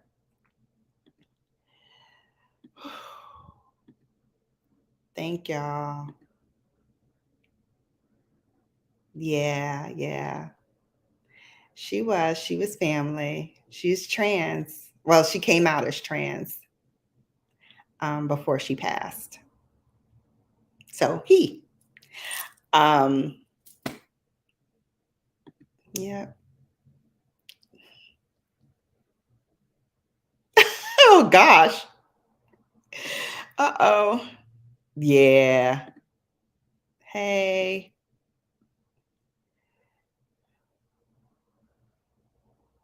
They still far away. Yep. Yes, let's get these likes up too. Yes, please do that. What she said. I'm seeing 83. I don't know if that's correct, but let's get it up. Let's get it up. There's over 100 people in here. I should have over 100 likes. Let's go. I need 20 more. Let's go. Get it up. Black Opal stick is the only foundation at the drugstore, but some branches have LA Girl tinted more. Let me tell you something, Mo. I don't have none of that here. Girl, you way behind. You so far behind in the Oh my comments. God. Okay, let me keep going. Happy Sunday, everybody in the chat. Greetings. Hey, keeping up with the Griffins. Hey, boo. Joe, I got your gift for you because nobody else did the challenge except for you. And you're the real G for doing that. So I got a special gift for you, wifey, the kitties, future baby, everything is coming. So I'm putting it all together and a little monetary gift in tow as well, because like I said, y'all the real ones for that, and I appreciate you doing You the had a challenge. challenge. I missed that. I've been so busy. Child, I did. I challenged a bunch of men to do the Men Mass Monday, and only one did it. Wait a minute. From Keeping Up with the Griffiths, I saw that. I actually and saw that. it was phenomenal. He did his thing with that one. But nobody else did it. And so I'm just going to call it a dub. It's okay. I'm all right. Look, when I for the first International Day of Yoga, we were giving away a phone from the phone company, and like just my family members did the challenge. That part, Marilyn Gale, I don't know if you're still in here because I'm way behind, and I'm sorry, guys. I don't usually fall this far behind. But Marilyn Gale says, this must be the season of selfish so-called friends. I just went through the same thing, users. Woo! Y'all. Clean house. We cleaning. I did not do a This good job. I was talking about Malik live from MLK. Dude, I hope you're still in here because I am, like I said, way behind, but I had to give you props. I didn't know your channel name. I was gonna put your wife's channel name in here. But I'm glad you're in here because that panel that we were on together was phenomenal. What you said in the live was amazing. And like I said, I just had to give you your roses. And so I'm glad you're here in person to receive them because you are a phenomenal co-host and co-panelist. And I thank you. I thank you. Okay, so I'm gonna put up a picture on my IG of my microwave. It, like I said, it is really cute. It is really cute. I love the Really sound looking you for say it. it makes. Huh? I love the sound that you say it makes. There's this micro rice cooker that all the Asian people have. It's supposed to be like top notch and like the bougie one. And yo, it plays a little song for like the different settings, and I see them with that rice cooker, and my instant pot cooks the rice perfectly fine on the rice setting. But I want that rice cooker that all the Asian people have. It doesn't even have English settings, but it plays a little song when the rice is ready, and I'm Mhm. just like, did the Chinese people also make Bella's microwave?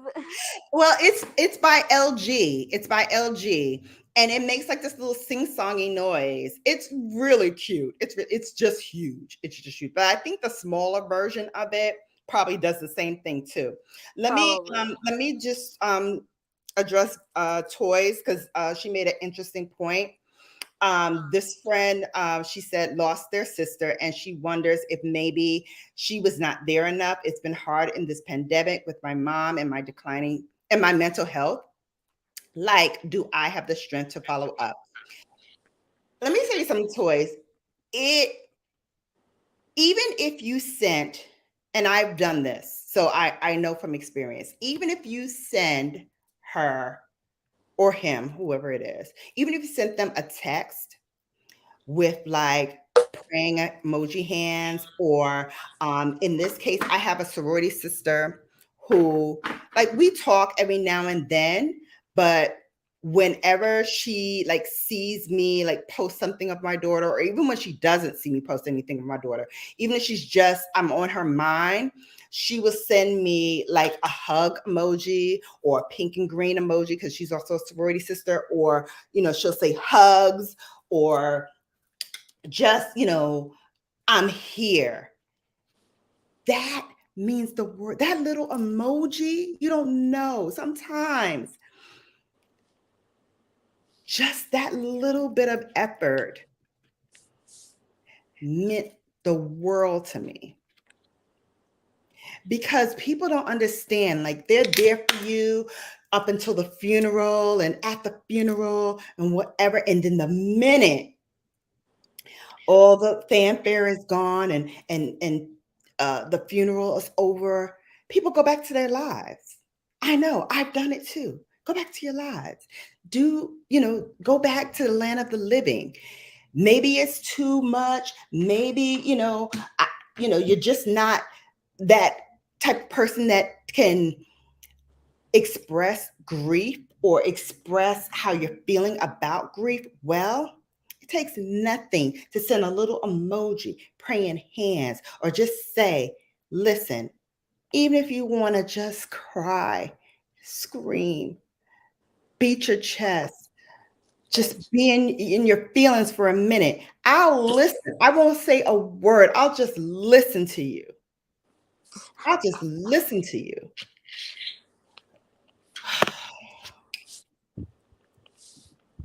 That's it. That's all you got to do. Just be there. Thank you, Malik. You tell them too. Ah, Like the ice cream truck sound my new washing machine makes, the things these engineers think of. I bet it was a millennial. Probably. probably See? tired of that Give annoying me noise. those praying hands. Give me those hearts. Yes. That's all you need to do sometimes. If you want to Oh. come up, just come up. It's okay. Hey, Shadow Band. Look, those devices do not need to be making all those noises. No. I don't want that. I don't want that. I don't want anything that makes those loud noises now. I want something real cute, like what I got. You Hey, know, Keisha. like that's such a small Woo. thing that will give you joy. Even that love, boo.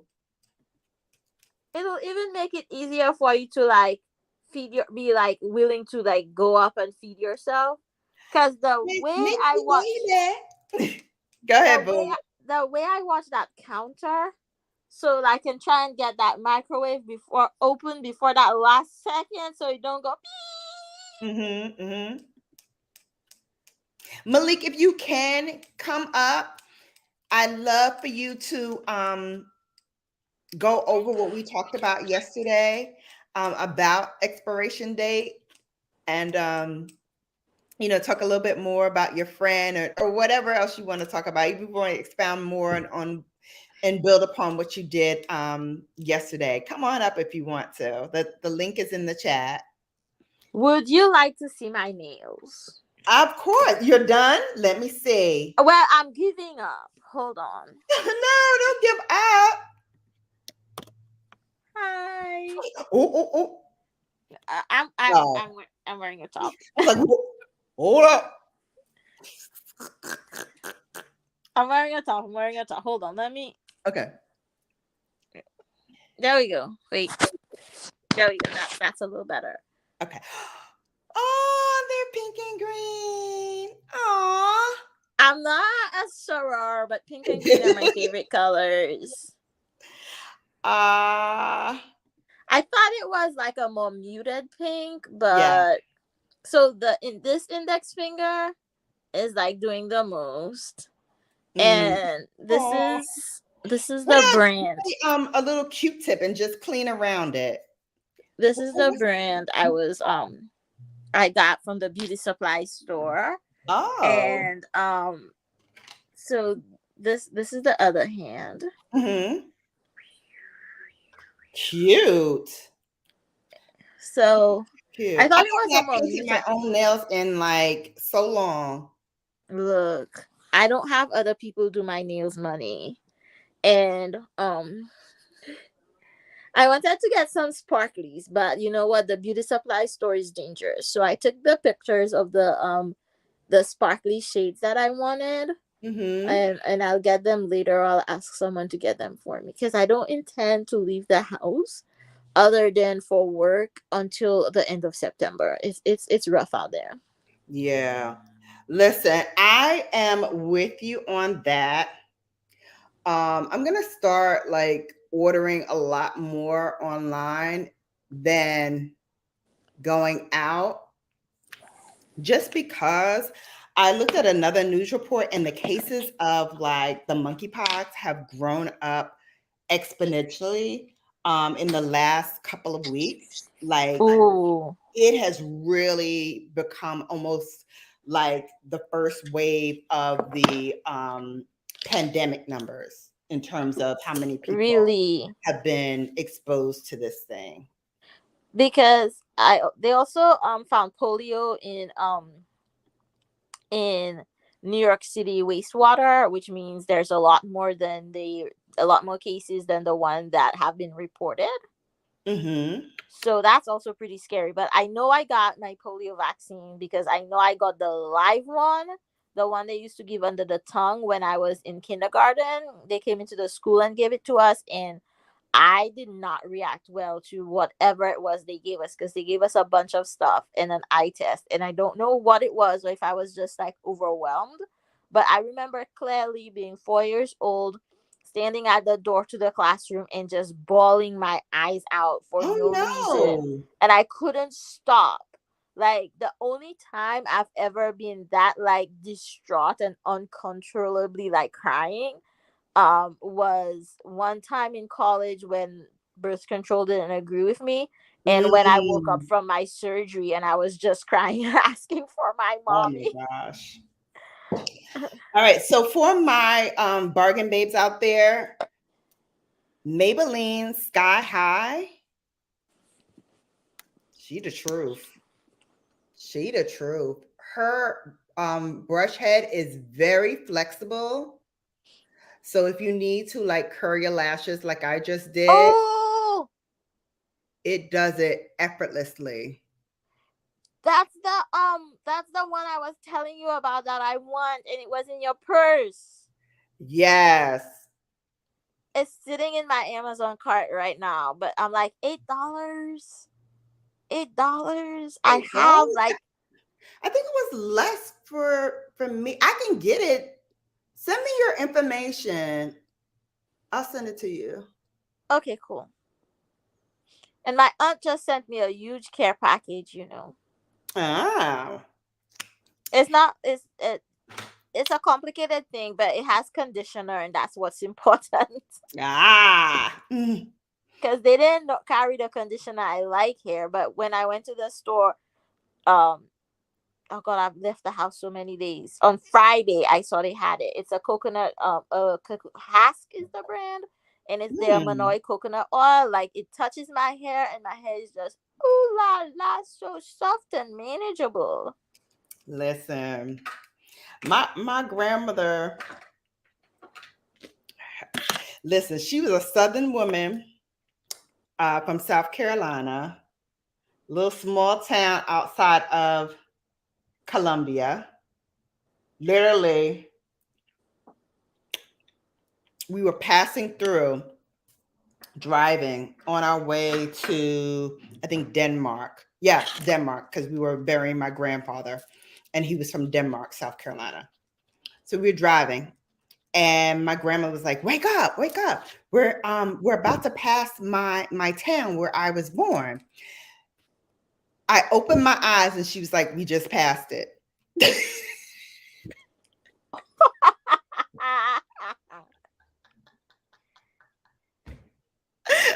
how small the town is. Like, as soon as I opened my eyes, she was like, "We just passed it. Look behind you. That's north."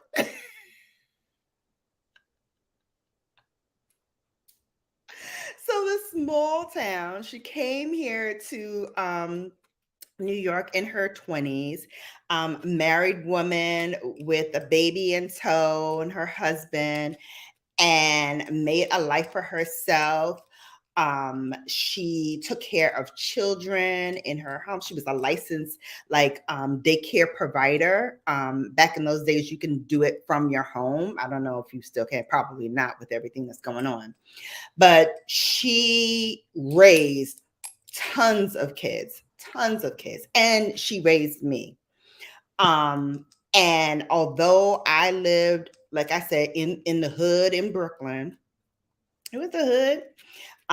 There was two buildings, her building and my grandfather's building, because although they were still married, they were separated. So he lived in one building, she lived in the other building. They never spoke. After like he moved out or she moved out, whoever moved out, they never spoke again. And I did tell y'all the funny story about how my grandmother's sister passed away. And we were in the limousine after the burial. We all got in, and I was sitting by one window. My mother was sitting by the other window. My grandmother was sitting in the middle. And no, I'm sorry, messed it all up. I'm sitting on one side, my mother's sitting in the middle, my grandmother's sitting on the other side. So yes, he could have walked over to the other side and tapped on the window and expressed his condolences. But he went on my side, tapped on the window. I rolled it down. He said, and I'm not even joking, "Tell your grandmother I sent my condolences." And I'm like, "She right here," because I got a smart mouth. It's a Virgo trait. Sorry. I'm like, "She right here." Like, she can hear you. There's nothing wrong with her hearing. She can hear you say you extend your condolences. But it was like that's the kind of relationship that they had up until his death. And I kid you not, when he passed away, my mother, who was like, the next of kin, I guess. Well, not really, because my grandmother was next of kin, but my mother was handling everything.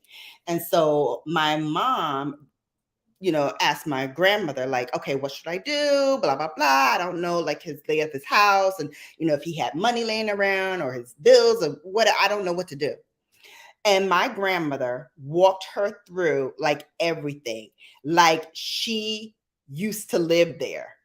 And so I asked the question, because, again, smart mouth Shannon. Y'all know nothing else is that I got a smart mouth with everybody. And so she was like, "Go in here," and he kept money underneath the mattress, and then go in the back of the closet. He's got this, he's got that. I said, so were you and granddaddy like still together and you just didn't tell us? Like, how you know everything about the house? To the point where my mother literally did exactly what she said, and it was exactly where she said it would be. I said, "Y'all was in here doing something. Y'all, you know that house." She was like, "No, I was not in that house. I would never walk in that house." Hey, Angelina, Your welcome house, you know in. where everything was. Exactly. Hello, Bella. Hello, Mo. How are you both Hey. doing? Bella, you look amazing in that pink and Hey. green, and I love Thank that brand new you. hairdo. Thank Love it. you. Thank you. Thank you. Thank you. All right. So we are finished with the eye look. I put on about 4 shades from the Sydney Grace palette that I created. This is from her sale that she just recently had, the Christmas in July sale. Ooh, I got a Christmas bunch in of her July. mattes and singles. They're regularly about $6 and they were on sale. And then I got like a bunch of her like mystery bags. So I have even more single shades in my drawer here. And I'm waiting for her to come back with the larger Z palette so I can put all of those in. But yeah. So what are you letting go of, Angelina? I'm letting go of my own pessimism. Mm. It's a process. It's a work in process because I am so I believe in the capabilities of others, and I will Mm. affirm others all day and every day. But when it comes to myself, I am especially critical of my own shortcomings and of my own lack of being, I guess I suffer from a sense of perfectionism. Mm. Yeah, I definitely deal with that, and I'm still Mhm. dealing with that. It's not as severe as it was when I was younger. I dealt with perfectionism, and it was a major issue. So I'm setting free pessimism. I'm letting it go, and it's a work in progress. It's a daily thing, and I'm also letting Ooh. go of sadness. I'm letting go grief. I'm still grieving. And when I saw you grieving, I was like, I wish I was there to give Bill a big hug, the biggest hug ever. Because I guess this estrogen really did me in. I'm a hugger now to an extent. If I like you, I'll give you a hug. If I don't like you, I'm gonna look at you sideways like, what do you want? Mm-hmm. But I wanted to give you the biggest hug ever for Yeah. that. And thank you Well, so well, much for well. going. Here's the thing, Angelina, and correct me if I'm wrong, or if you had a different experience. But for me, even though I lost her last year, and I know it takes a while, and even when it's your child, it's going to take a while. But for me, it seems like the wave of grief that I feel sometimes comes and hits me like a ton of bricks. Like I said, I had a whole plan for this evening. We're going to talk about Anne Hage. I was going to dive into a little bit of mental illness and understanding that you need to just be there for people, but then also with that, like that comes with an expiration mark as well, because if you're pouring in and constantly pouring in and nobody's pouring out to you, that's a problem too. That's a problem too. And that's not your fault.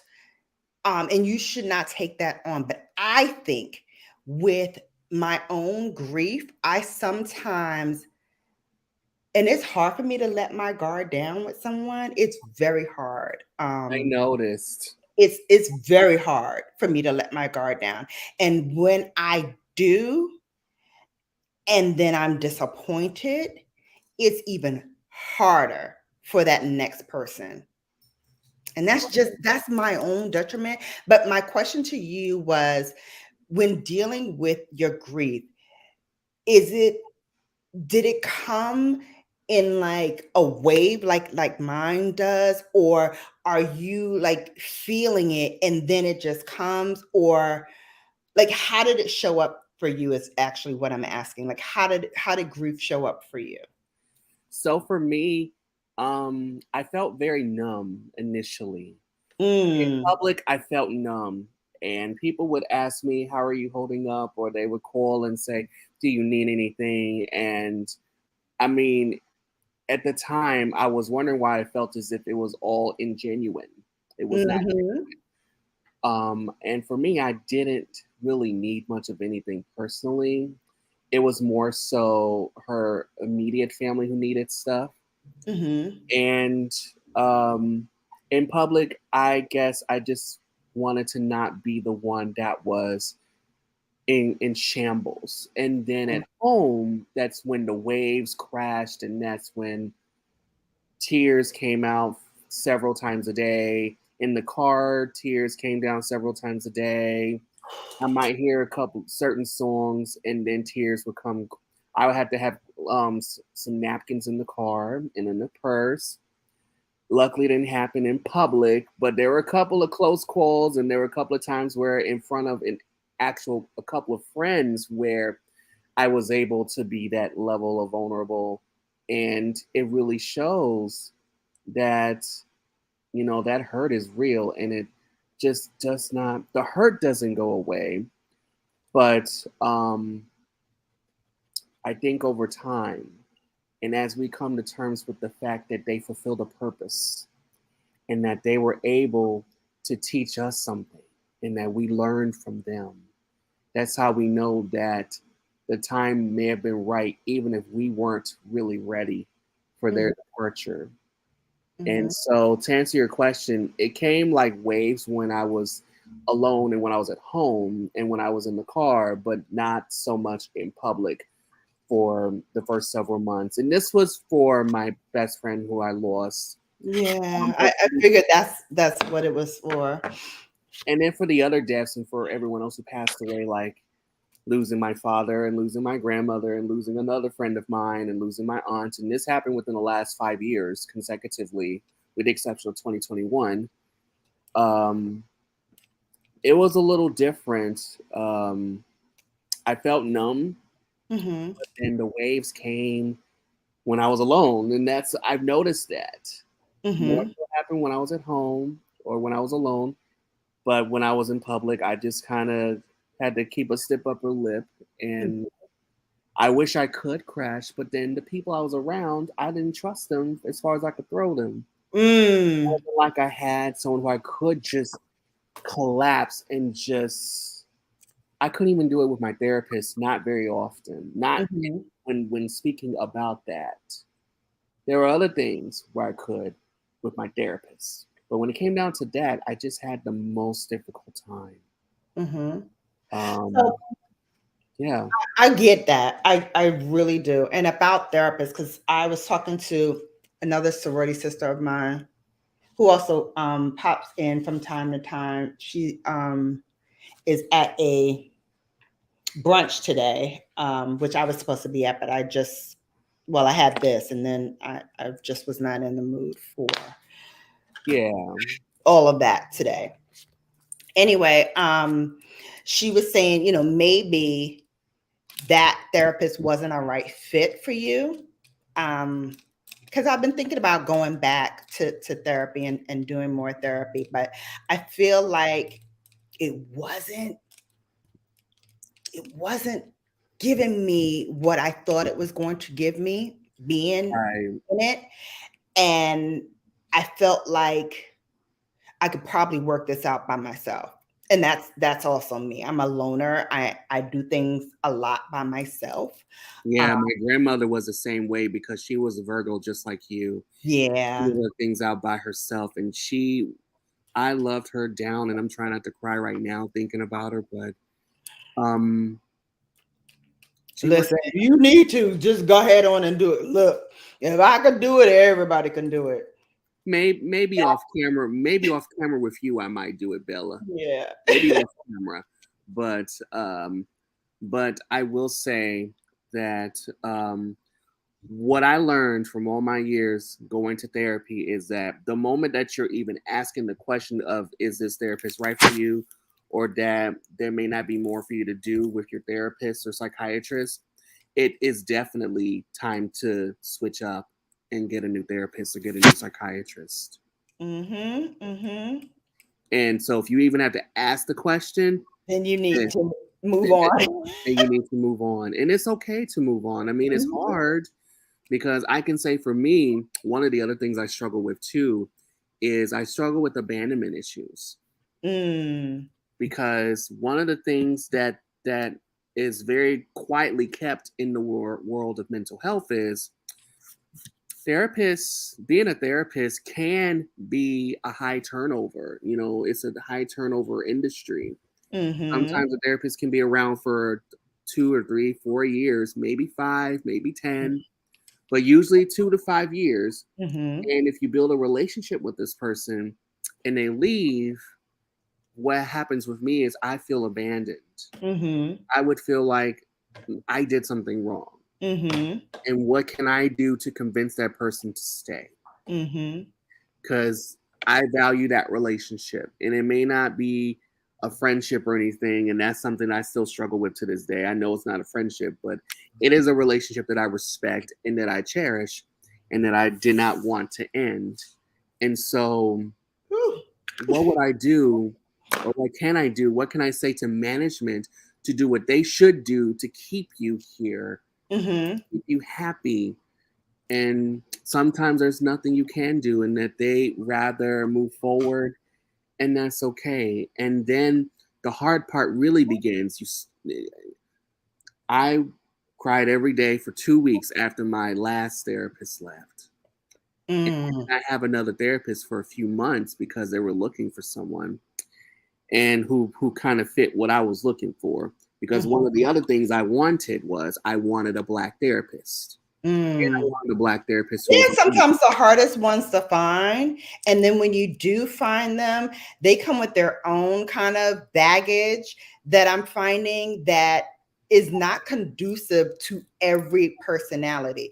Because I went through 2, and the first one I knew right off the bat. I'm like, well, maybe she need to be talking to somebody, because I felt like I'm talking to her, but I'm giving her therapy. I'm listening, and I'm drawing in things to help her rather than her drawing in things to help me.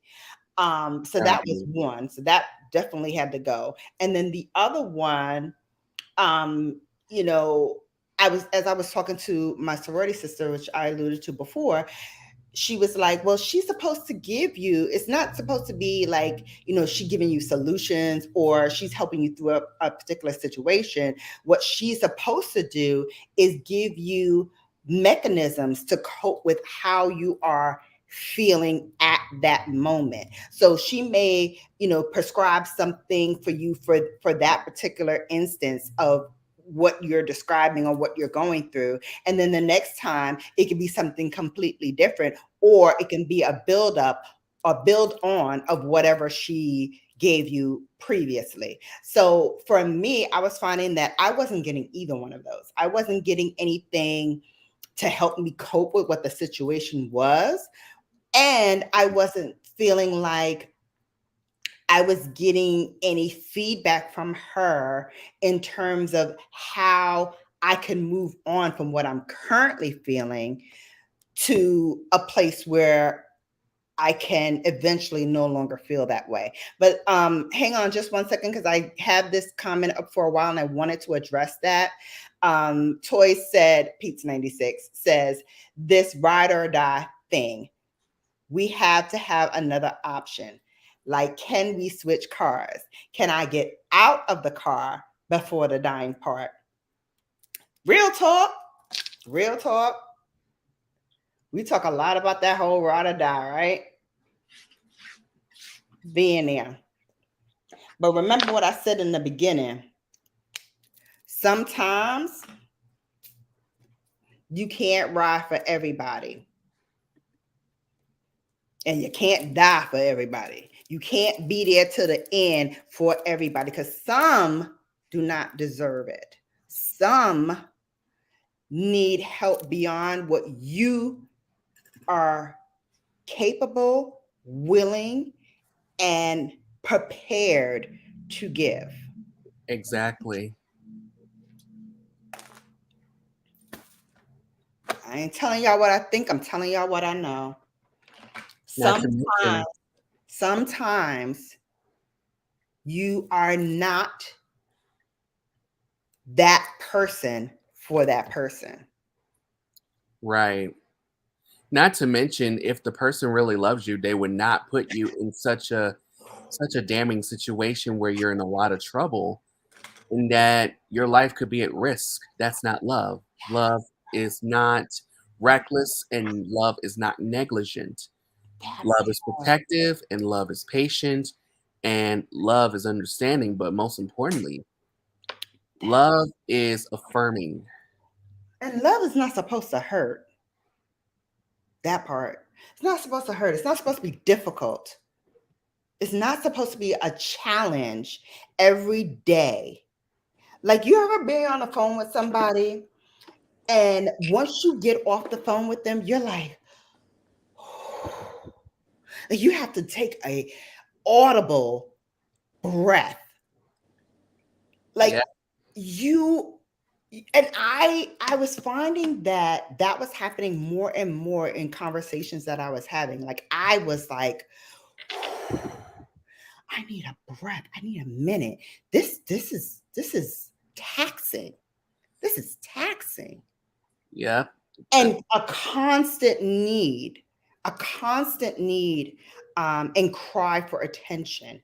And when you have somebody who has a constant need for attention, a constant cry for attention, so much so that if you get off the phone with them and then an hour later, they're calling you back for more conversation. And then that conversation lasts another couple of hours. And then you get off the phone. And then a couple of hours later, they're calling you again. I'm like, wow, Wow. that's a lot. That's That, a lot. that's a lot. It is a lot. And then at that point, that's when you know that it's not going to work out. And you just have to only communicate with them in moderation and see about communicating with them in text message instead of the phone. Because if they're that exhausting, then there might be other ways to communicate with them without you being so spent from the interaction with them. Like that just makes no sense to me. And like I said, I started off saying, yes, I am a loner and maybe I'm a little different than most because I am comfortable with my own being alone and being by myself. And being alone does not have to mean that you're lonely, nor does it mean that you don't want to spend time with people. It's just everything in moderation. Like I said, with the wine, with anything, you don't have to do it to excess. You don't have to be on a phone all day long with your friends just to get out of your own head, right? Because that means to me that you don't know how to listen to your heart. You don't know how to be comfortable in those alone moments. And maybe that needs to be the focus of your time and attention, not another person, not another distraction, but that you need to spend some time with self. But Um, a lot of people when they like they don't thanks. they don't come to things like yoga and stuff. I'm a yoga teacher for anybody who doesn't know, because like it forces you to sit with yourself. And a lot of people when they sit with their self, they don't like what they see. They don't like the thoughts that come up, and instead of working on that and processing what came up, like when you slowed down, your grief came up. I had something Mhm. similar happen to me after my brother died. When I finally went to yoga because he was so well known, it was just like go go go, and always like so many people around.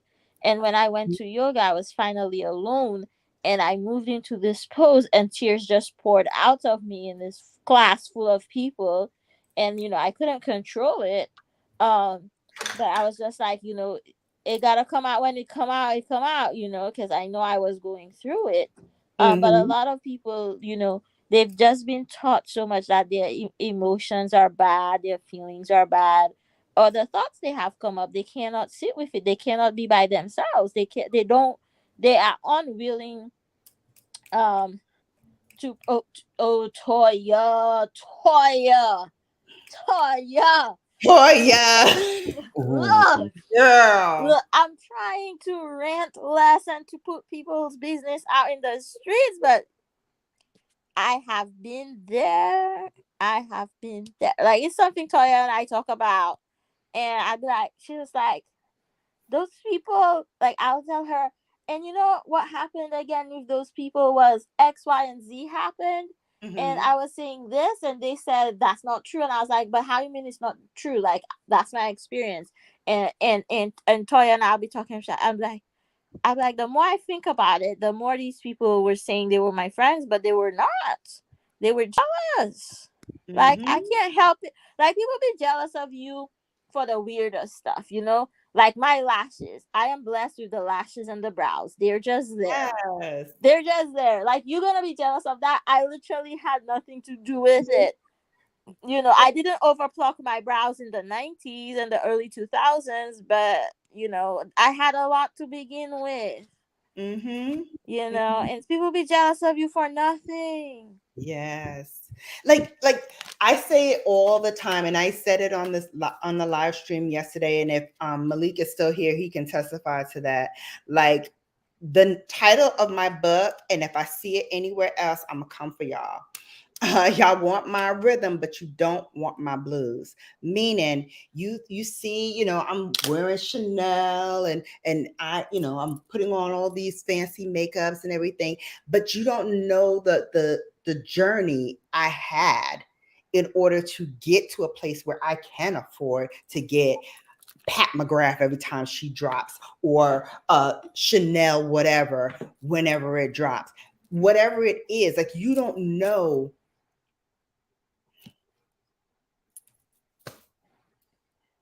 And we would love to learn. You don't want to know. You don't want to know. You know what? That is All true. you want to know is why. Why is she doing that? Why she's so bougie? She's so this. She's so that. Don't worry about who I am and what that is. Worry about Yourself.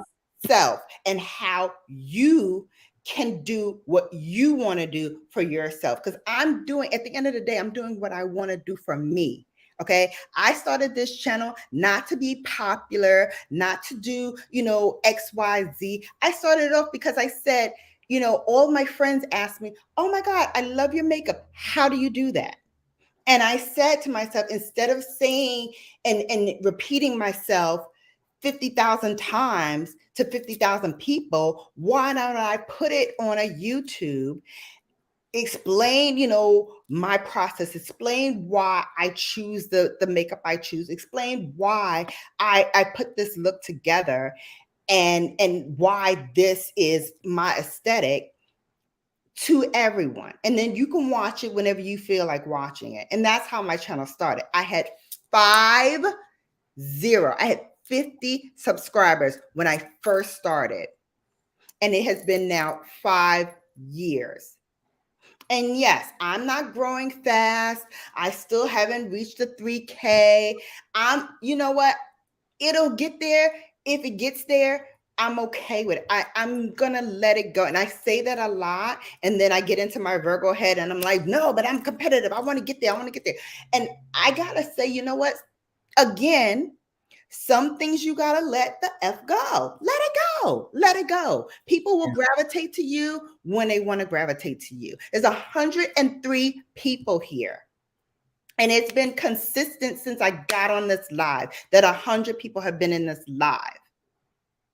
Last week, I had 20 people.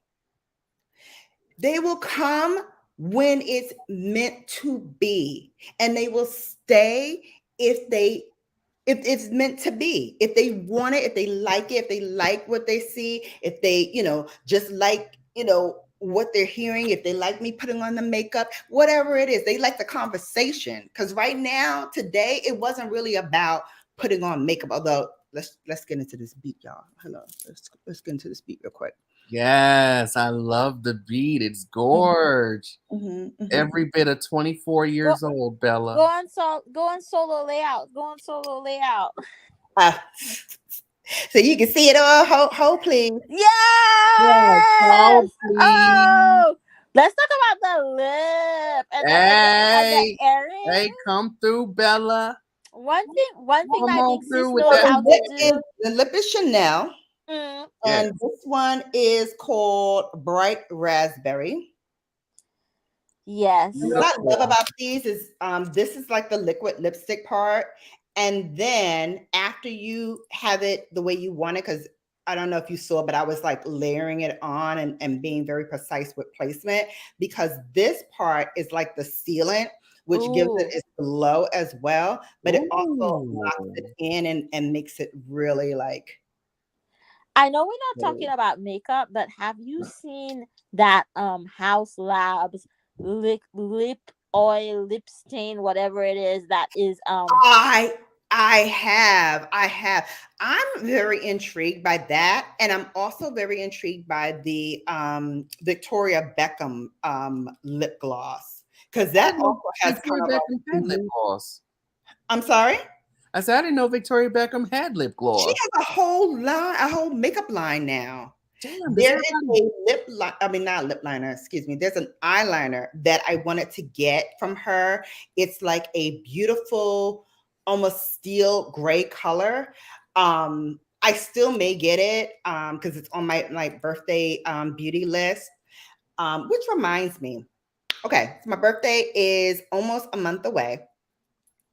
I decided what I want to do for my birthday is, first of all, I'm not going to do a birthday live this year. I'm not. Oh, why? A couple of reasons. One, as it gets closer to my birthday, you'll find I start withdrawing a lot more, because between my son, who's my oldest, and my daughter, who is the youngest, I had another daughter.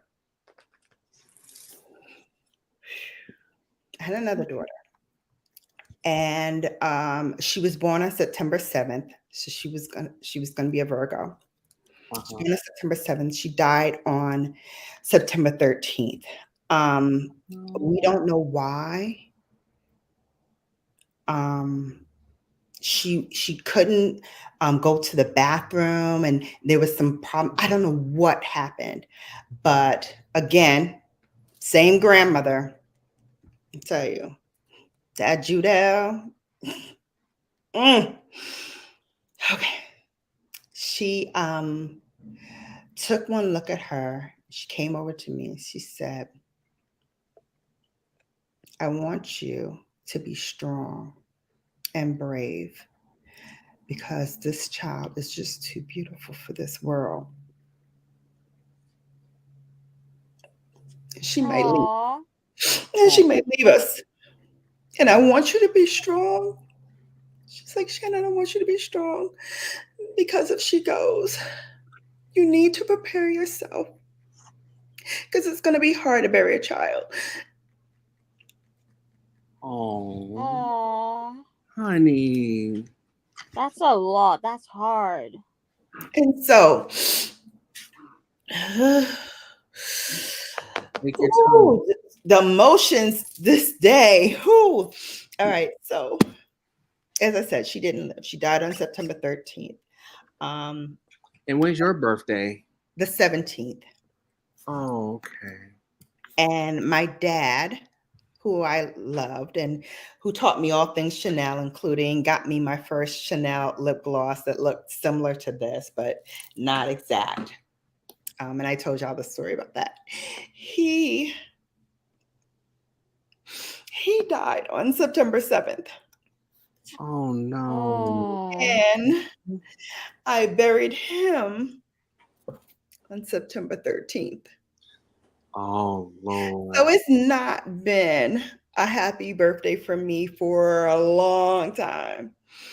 So And it's a tough time for it's you. a tough time emotionally. It's a tough time. Just You gotta take care of you. And so I decided, and I flip flop about this a lot, because even when, before I had a YouTube channel, I would say, oh yes, I'm planning stuff for my birthday, and then I would cancel everything, just because, as it got closer and closer, my anxiety just ratcheted up. And I said, this year I'm going to allow myself the grace to say, if I'm not there, don't push it. Don't try to force it. Don't try to do something that you're not prepared to do. And so this year I'm going to allow myself the grace. This year I'm going to say, maybe have a quiet birthday. Maybe go somewhere. The weekend before, I actually bought tickets to see Usher in Vegas. So yeah, I am going back to Vegas. Again? You better win about $20,000 while you're there. I don't gamble. And that's the thing. Like, I don't gamble. So why do I keep going to Vegas? I go to Vegas because I have family there. And my aunt is actually going with me to see Usher. And then, yeah. And then my cousin was supposed to come, but she just bought a house. So now she can't go. So I just sold her ticket to one of my aunt's friends who works with her. Aww. So the three of us are going. So I figure, okay, I'll go in. Maybe I'll, take a half a day on Friday, fly out, go to see Usher on Saturday. And then I was thinking maybe I would stay in like the West Coast and maybe go to Napa, do something fun like that. But Yeah. I'll see. I don't know. When my mom turned 50, we sent her to the spa for a day. Mm-hmm. And then we because I was just not long after my brother died, so we sent her. In Maryland. I just wanted to acknowledge her again because I saw that come up and I pulled it down and I wanted to bring it up and say, yeah, sometimes you get that calling, you get that God's voice, as I call it, in your ear, in the back of your head that says, you need to go here. And I will tell you that's how I found Malik, and how I went to the channel that I went to yesterday. Is I heard God call me and say, get on YouTube and check this out. So I'm glad that you were here. I hope that I gave you a little relief for your emotions, to let it out a little bit. And yes, I hope too that you find peace. I hope we all find peace. You up, boo? I'm that far behind. Jesus. I'm sorry, y'all. Now you've been spending too much time with Rod. That's why you're behind. That's all right. I'm back though. You know Well, what? we'll It's see how okay. far back you are. Back to me. It's okay when you're behind in the chat. That means the conversation is happening. That means you got a lot to say. Yes. Yes, that sky high is the ish. It is good. It is good. I'm gonna make a note to myself after this live to make sure to send Mo some, so she can get these lashes on, because her lashes are a dick. Oh, I'm trying to get me some Mo lashes. Look. where did I put it? Oh my God, where did I put it? Bella. So I was talking to Toya. I went out. It's right here. Giga Black. Yep. That's I the went other to the one. store on Friday, and I was like, Toya, there's this lashes. It's a 3-pack. It's $5. That's less than two US dollars. And then turns out I left my my meds at the pharmacy when I checked out at the supermarket. I didn't pick up my meds, so I had to go pick them back up yesterday. And I went in, and let me show you. Blessings to you. Ooh. Oh, not Yummy wispies. natural What are wispies. wispies? They look like Okay, lashes. so wispies are my favorite type of lash because they give you that kind of like baby doll look and feel to your eyes, and they're good for like almond shaped eyes or deep set eyes, because they give you that natural lift and pop to your eyes. Yes, thank you so much for hanging out. And like I said, I hope you find a little happiness today and always. Thank you. That is so cool. Your wall is green. Yeah, So I can't hear you, Mo. What you say? Yeah, you're on mute, probably. I can't hear you. We can't hear you.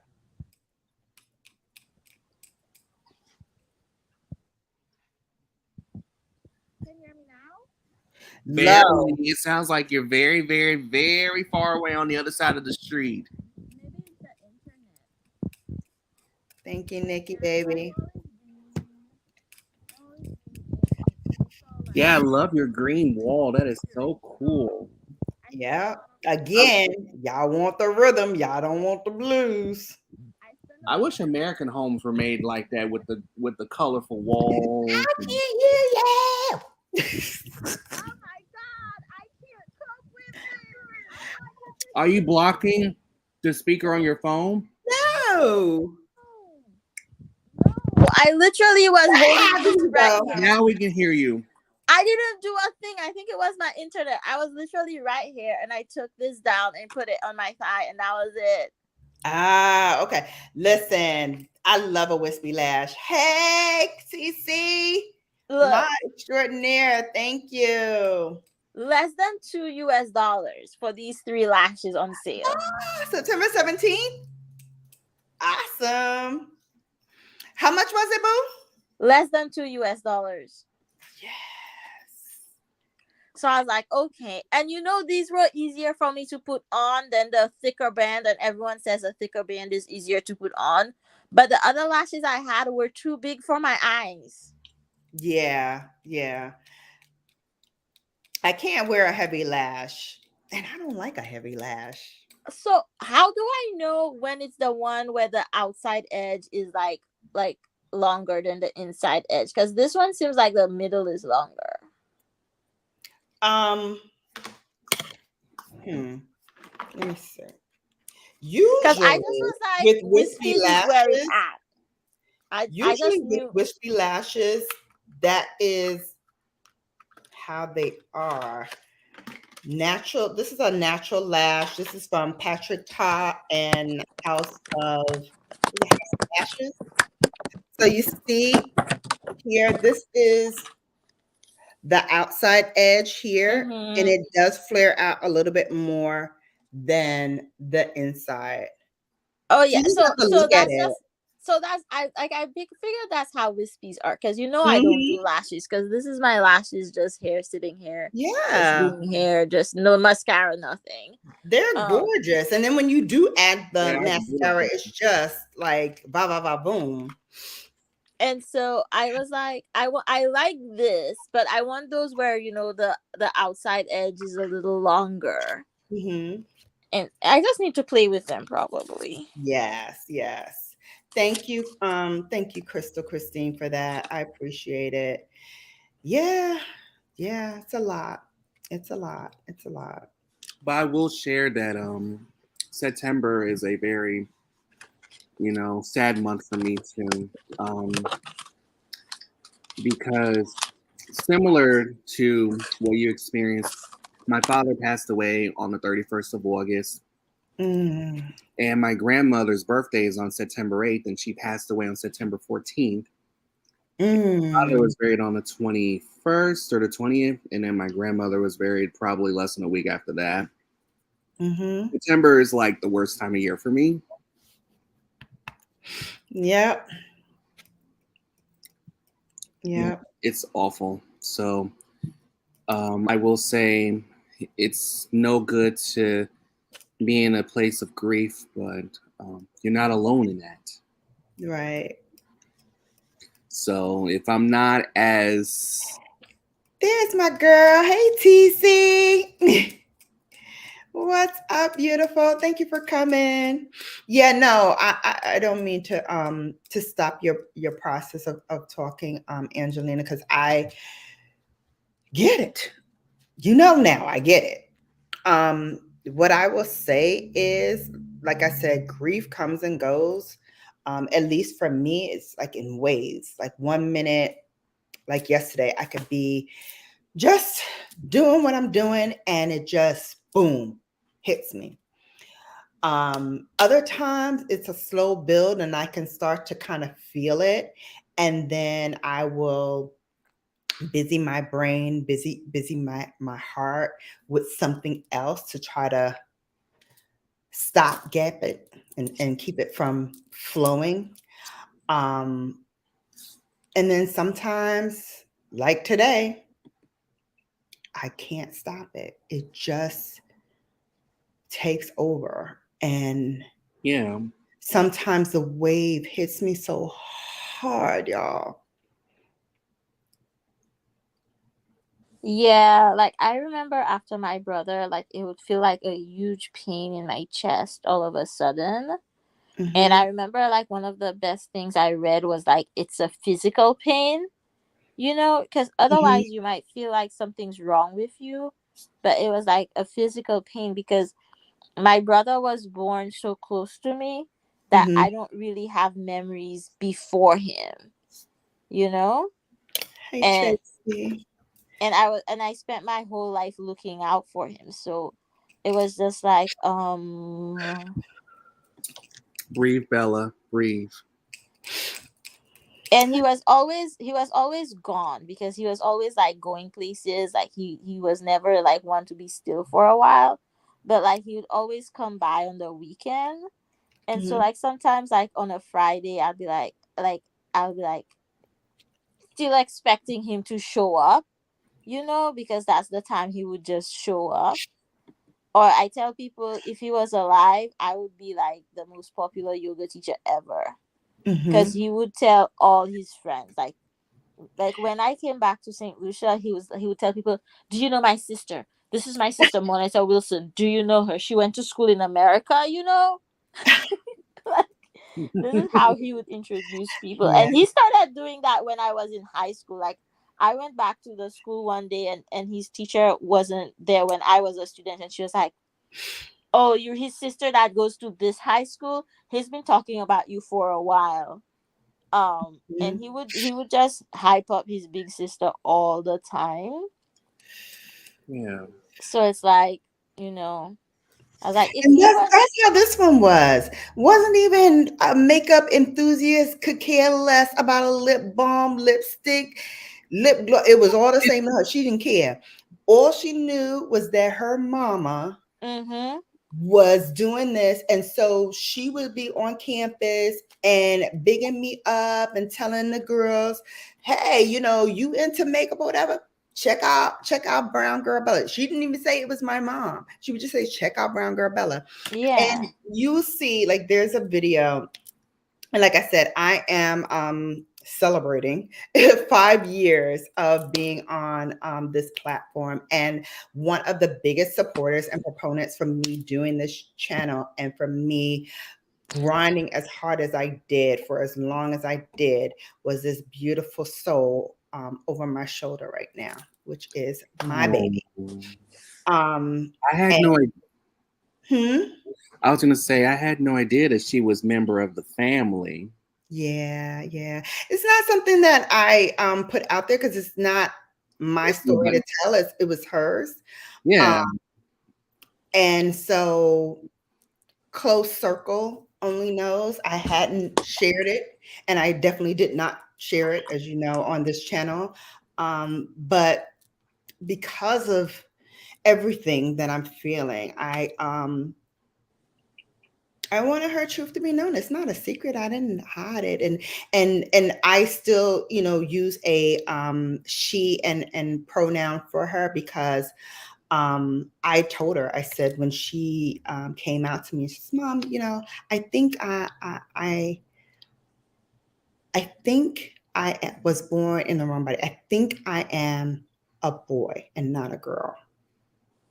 And she used to come out with these like different revelations all the time, and I'd be like, "Okay, whatever."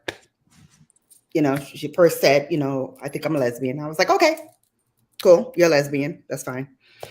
And I wasn't cool, but I was just like, okay, I'll deal with it. And then she said, nope, I think I am bisexual. All right, cool, whatever, bisexual, whatever. And then finally she said, no, I think I am male, not female. So it's like, okay. I said, well, oh, as all these things, all these revelations, I said, it's going to take mommy a little time to process this all. And I said, I may not get it all right, but I want you to know no matter what you are, who you are. You could have came and said, I'm a cat now. I'd been like, meow. Yeah. You mine. You mine. That would have been like, oh, you're a cat. I would have been Okay. like, Oh, you a cat. Okay, baby. Okay. Meow. that would be so let's go. cute. So it wasn't so much that as me trying to say, I love you. I may not understand it all. I may not get it all. I may not even get the pronouns right. I may not, do everything the right way. Mommy loves you regardless. So whatever and however you want to show up, I'm here and I love you. And so she was like, it's okay. Like, I'm still your daughter. Like, you can still call me Kiara. You can still say she. You can still say. So I got permission for that. So for Angelina and anybody else that's in the community, you think that that's being disrespectful, I'm going to tell you now.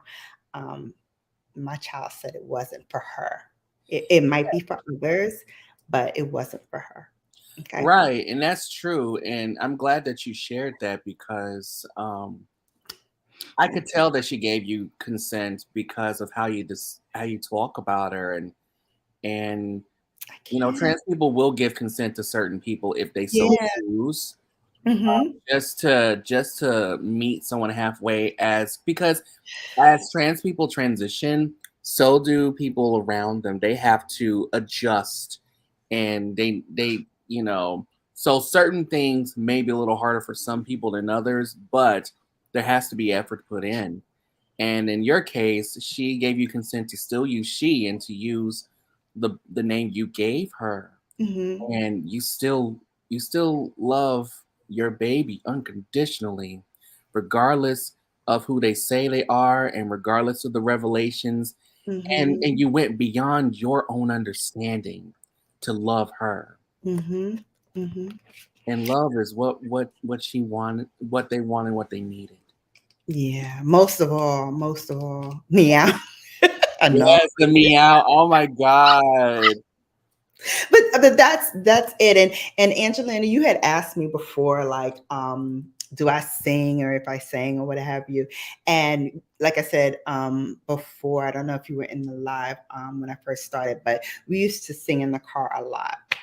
She wasn't really a good singer, but whatever. But we used to sing in the car, and she loved old school hip hop. So we used to sing old school hip hop. And there was this song, I don't know if you know it. Some of you may know it. It's called I Got a Man by Positive K. And it's like a back and forth thing between the guy and the woman. I love that song. You love this. Okay. So the whole premise of it is, he's trying to like mac with this girl, and she's like, nah, it's flattering, but I got a man. And he's like, well, what's your man got to do with me? Like, we could still kick it. Like, come on. I got a man. Yeah, I got a man. He's like, what your man got to do with me? I got a man. So we used to go back and forth with that one. That was one of our favorite ones. That one and Woman to Woman. Totally different things, because that is not a hip hop song. That song is about a woman confronting another woman. Yeah, Barbara confronting Shirley. Which is hilarious, because guess what my mother's name is? Angelina. Wait, what? Say that again? I said it's hilarious that we even sang that song, because guess what my mother's name is, because she's still alive. Shirley? Shirley. Yes, Shirley. And the way she said it in the intro, saying Barbara Shirley. And I was like, oh my gosh, she said that is my mother to a T, because my mother is a no holds bar. They were born on the same day, by the way, not planned. As a matter of fact, I tried my best not to make it so, but they ended up being born on the same day. But why? Why don't you want them born on the same day? Why wouldn't I want them born on the same day? Yeah. Oh, because my mother's just off the wall. She's off the wall. I'm just gonna leave it at that. She's off the wall. Okay. Well, Anyway, that makes me want to meet her then. ciao. I And want you will love her because she's very much she feeds into what you need. So she I think is an empath, but on a different wave level than my child was, because while my child was empathetic to your needs and was sympathetic to your needs, my mother, her personality is I'm gonna be a showboat, and I'm gonna endear you to me by feeding into whatever I feel that you will like. So if you're into whatever, she's gonna be into that too, and she's gonna talk to you and make it seem like, oh, she's so interested in that, when in reality she could care less.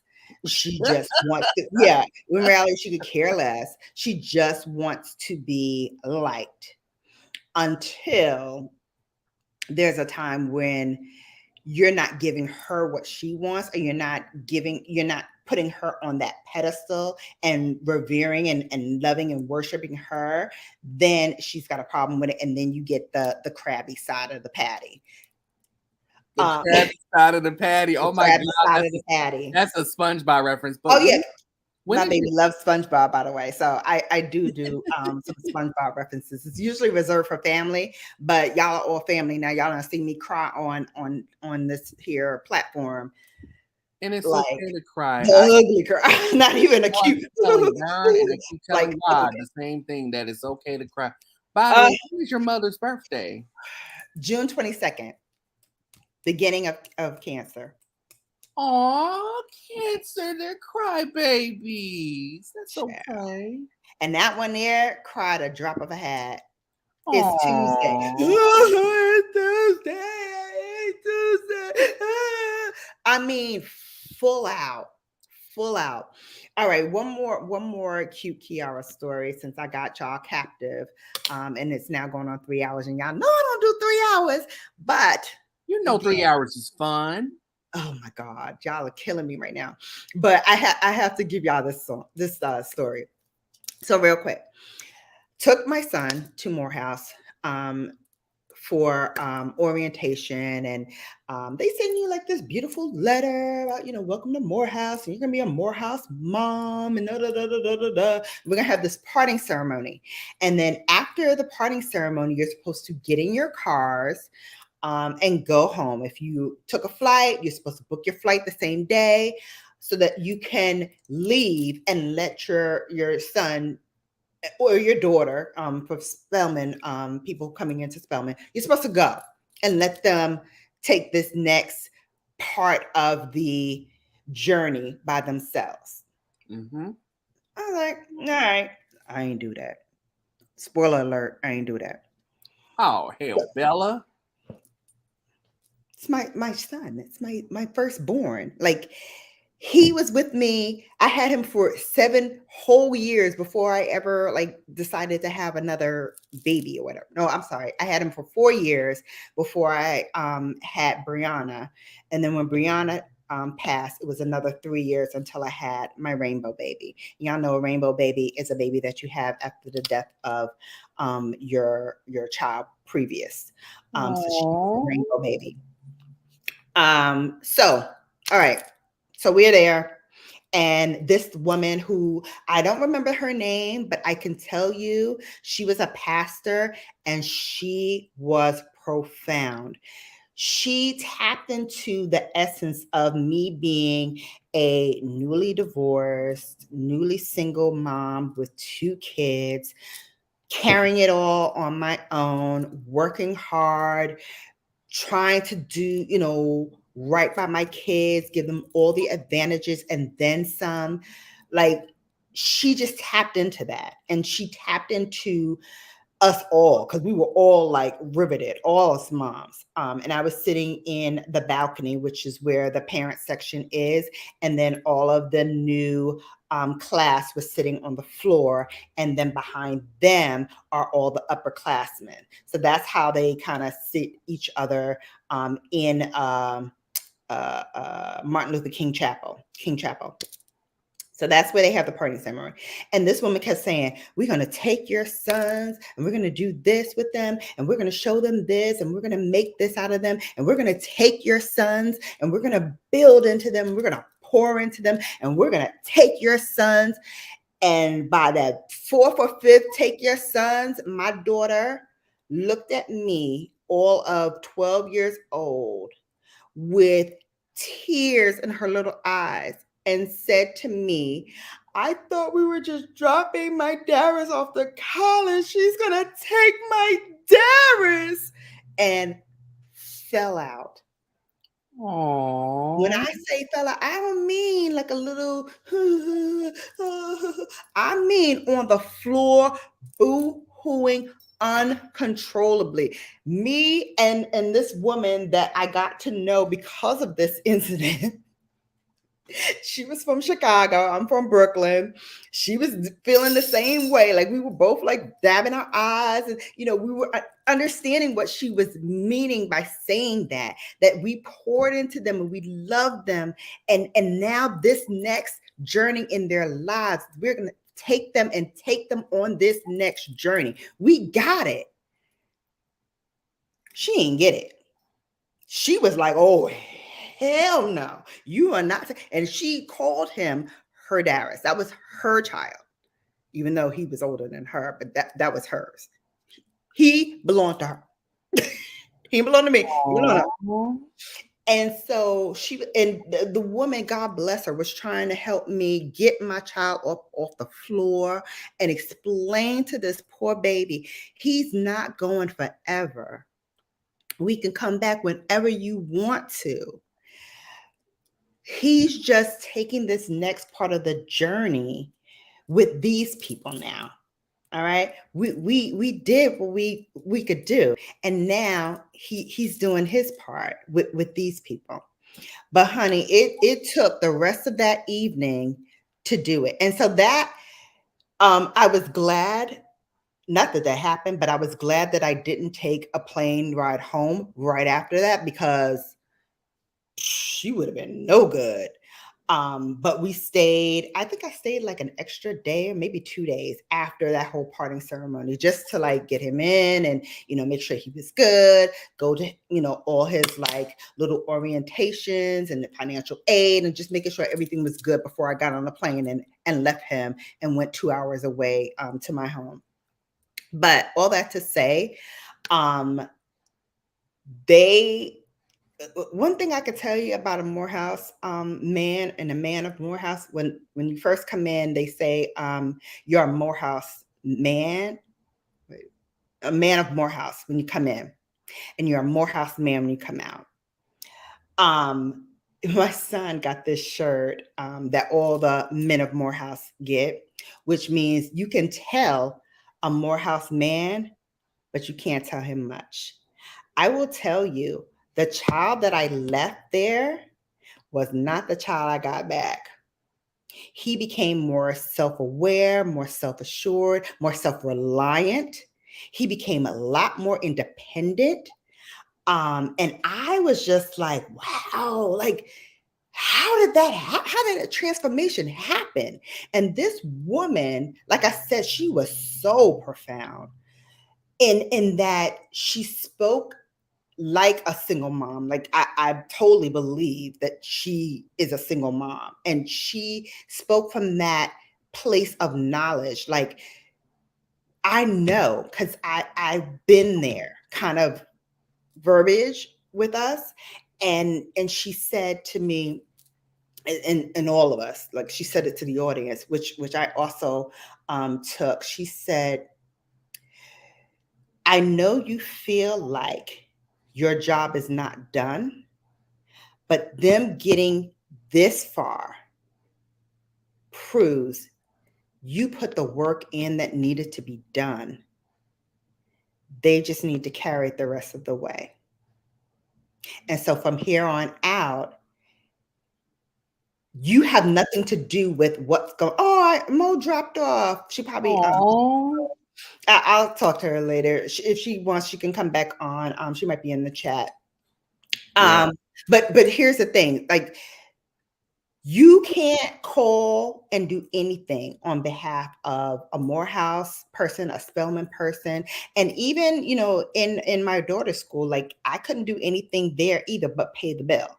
Like once they're in college, like that's it. Unless you're calling me to pay a bill, don't ask me about their grades. Don't ask me if they're going to class. Don't ask me if they're eating right. Like that's it. Like your job is done. I don't want to hear from you. Wow. I will tell you, I was on the phone with this lady and we were, I was getting very upset because she kept like interrupting me and cutting me off and saying, well, I need Mr.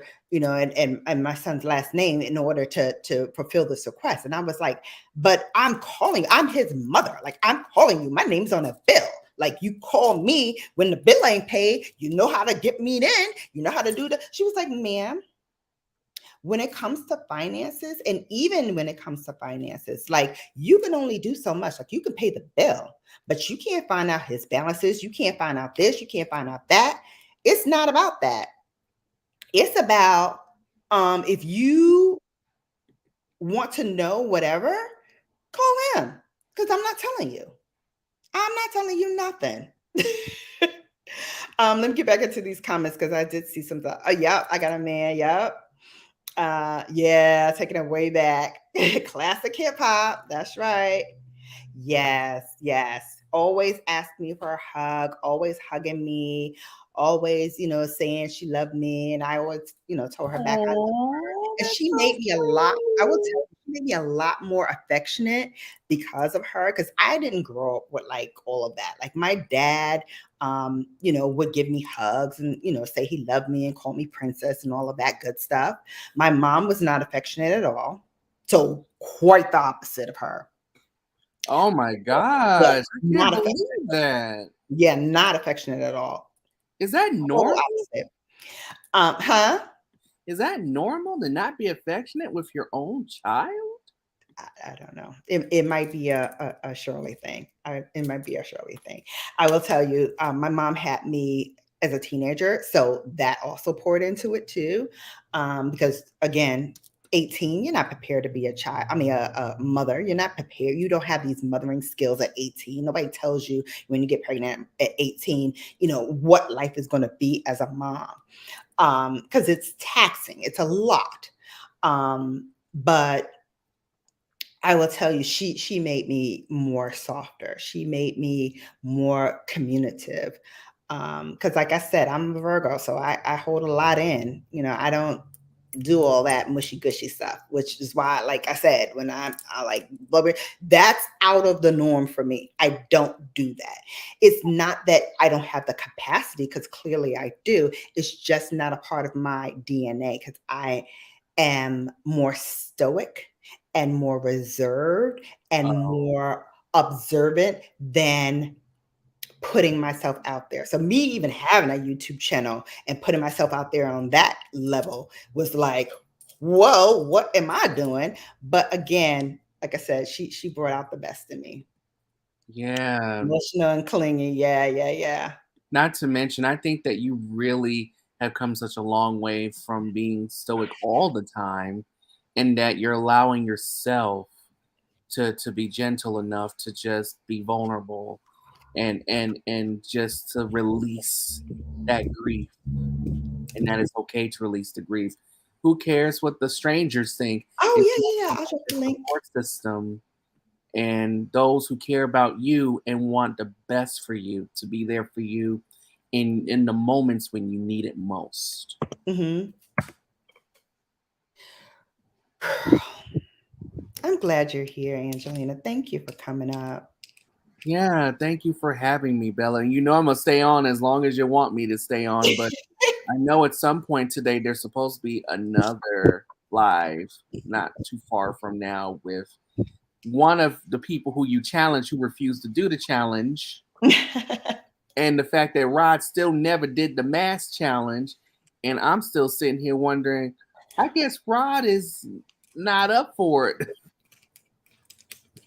I don't know. Hold, please. Hey, TC. What's up? What's up? Hey. What's up, Bella, home girl? Oh my God, Brooklyn. Brooklyn in the building. Oh, Do you it. from Brooklyn? Ooh, Yes, that's so Angelina. cool. Do a job, Bed-Stuy, Canarsie. I know Yes. that's right. And I'm Yes. an East New York girl. Okay. I Yes. know, right? Yes. Mambo. Remember y'all remember the carnival? Remember when the Caribbean Day parade? Yes, honey. And every morning they used to have all the different, like, you know, like for homecoming at black colleges, you know, you have all the queens and everybody, and they would have all the people that would come up Troy Avenue, Albany Avenue. Y'all remember that, right? Go Yes. and they meet all up on Eastern Parkway and blah blah blah. Mhm. It was so totally different then. I want to was- go. I want to go to the Well, carnival. they don't even do it anymore, I don't think. They don't I do don't the think so. Caribbean Carnival anymore? They haven't done it in a while, like since the pandemic, and even I think a year before the pandemic, they had stopped. Yes, they did. Oh, I've always wanted to go, especially in New Yep. York. They don't Oh tend to my have that goodness. here, but I would love to go to New York to go to a carnival, especially with Bella and Vern and now TCHBCU Queen. Let That'll me be tell so you. dope. Tell you something, man. Yes. Yeah, Come we have the on. best time. I'll have to get into wearing those skimpy outfits, but I think I'll have a good time anyway. Listen, no matter if you wear the skimpy outfit, don't wear the skimpy outfit, it's a whole vibe, it's a whole mood, because Yes. at that point you have the influx of every Caribbean, Central American, like wherever you're from, that is the point where it doesn't even matter whether you are Panamanian, Bayesian, Jamaican, Trini, from Chile, wherever, St. you Vincent. will Yeah. have a great time because everybody is there. They let their guard down. There's food and flavor from everywhere. You're hearing one dialect here and another dialect there. It is such a beautiful thing to see. It was one of my favorite times. And then when I became an adult, that's actually where I moved to, like my first apartment at 21 years old. Yes, honey, was in that area. I lived on Prospect Place between Sterling and something, and I was like right in the mix. So I was like 2 blocks away from Eastern Parkway, so I could walk to the Parkway.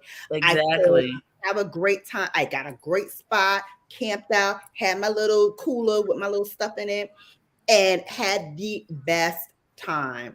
Yes. And you know, life is good. Now you make me want to live out there. Like Brooklyn is like my top choice as far as boroughs, and for sure, because I'm overdue to make a move to New York. But there's only one thing that's holding me back at this point, and I think you know what that is. Yeah. Well, and I gotta get that done before I can go. Listen, do it. Just listen. Life is too short. It is. Do it if it's in your essence, if it's in your soul, if it's in your gut, if you are dreaming and everything in New York, do it. It's calling for you. It's all good.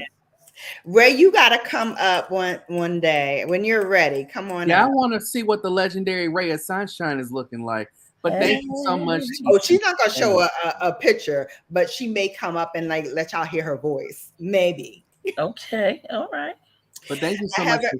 Toy says I haven't heard of the Caribbean parade happening in DC in a while too. Yeah, I don't know if they're doing those anymore. I know they did it.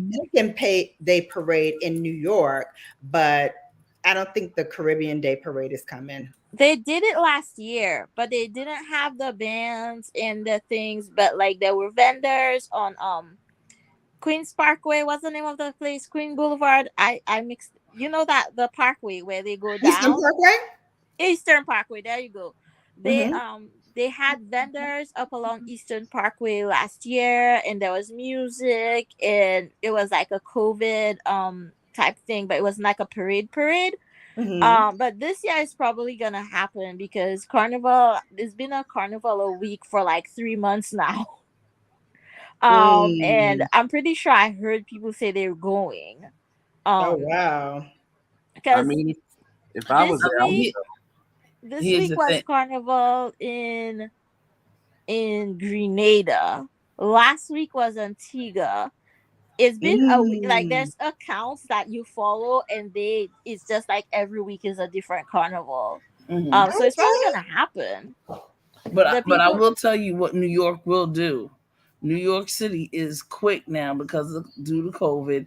If and you know they've already done some extraneous things as it pertains to the monkeypox pandemic. So you I know was just saying that. if in the event that they have to, and New York certainly will, because they will do it. And Mm-hmm. just continue to watch and monitor the New York Public Health Department, because they're already saying what they're not doing anymore. You know, they're Mm-hmm. putting certain things and laws in place. So just, if there's anybody that's going or anticipate even attending, just keep if you can, go on their website, the New Oh York. no, I'm not going, and I would Not? suggest highly and strongly, like the cases of monkeypox here in the New York City area and the surrounding area Yeah. is high right now. It's very, Oh my very high. God. And Yes. so I would caution you all to just, protect yourself. I'm not telling you guys Right. to do, you're all grown, but I would say caution yourselves accordingly because it's getting really, really bad. Like I'm waiting for my office to say, okay, we're going back to Yeah. working remotely. I'm Right. I'm Right. I'm Mhm. frankly I'm shocked that we have not done it already and gone there to be remote only. Right now, we go in 2 days a week, not a Monday or a Friday. So thankfully, they give us that to work from home. But last week I did Tuesday, Wednesday, and Thursday. Mhm. Which I don't Hmm. normally do, but circumstances, whatever. Well, Bella, no shade, but I think the other thing is, I think you just want to work from home remotely because you don't want to travel on that Metro North. Look, I like the Metro North. I'm not getting in the hole. The hole to me is the IRT, the number lines, like the New York City subway. I can do Hmm. Metro North. Metro North, I don't have a problem with. Because Metro North, you can spread out, you can plug in your phone, you can Yeah.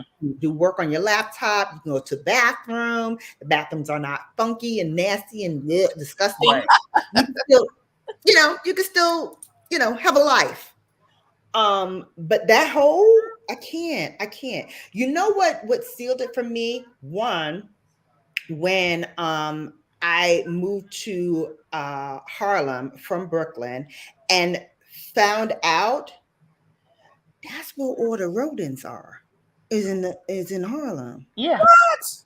No way. Oh, Ab- honey. Absolutely. Wait. Now wait a minute. Angelina, when I tell you, Absolutely. where my baby at? Come here, Brooklyn. Yeah, bring Brooklyn over here so I can see my baby. Baby, come here. I want to see Brooklyn so I can. Listen, you see how big my baby is, right? Them, Yeah. them, They're them bigger than things that. was half the size, right? And in some cases bigger than this. Yes, indeedy. Yeah, they're bigger than that. And They they could be. and Yeah. they will not just like how mice when you move towards them or whatever, they'll run away. Oh no. Oh no, no, Mm-mm. no, no, no, no, no. Uh-uh. They will attack you. Oh They hell will attack no. you. They will attack you because Yeah. they think if you're walking past and there's like a garbage or whatever, they think you're going for that food, that They're garbage. food. So What? they're scavengers at this point, and they want to eat. So they will attack you because they think you're getting their food. Survival of the fittest. Well, now I see there's a difference between New York. Honey, and then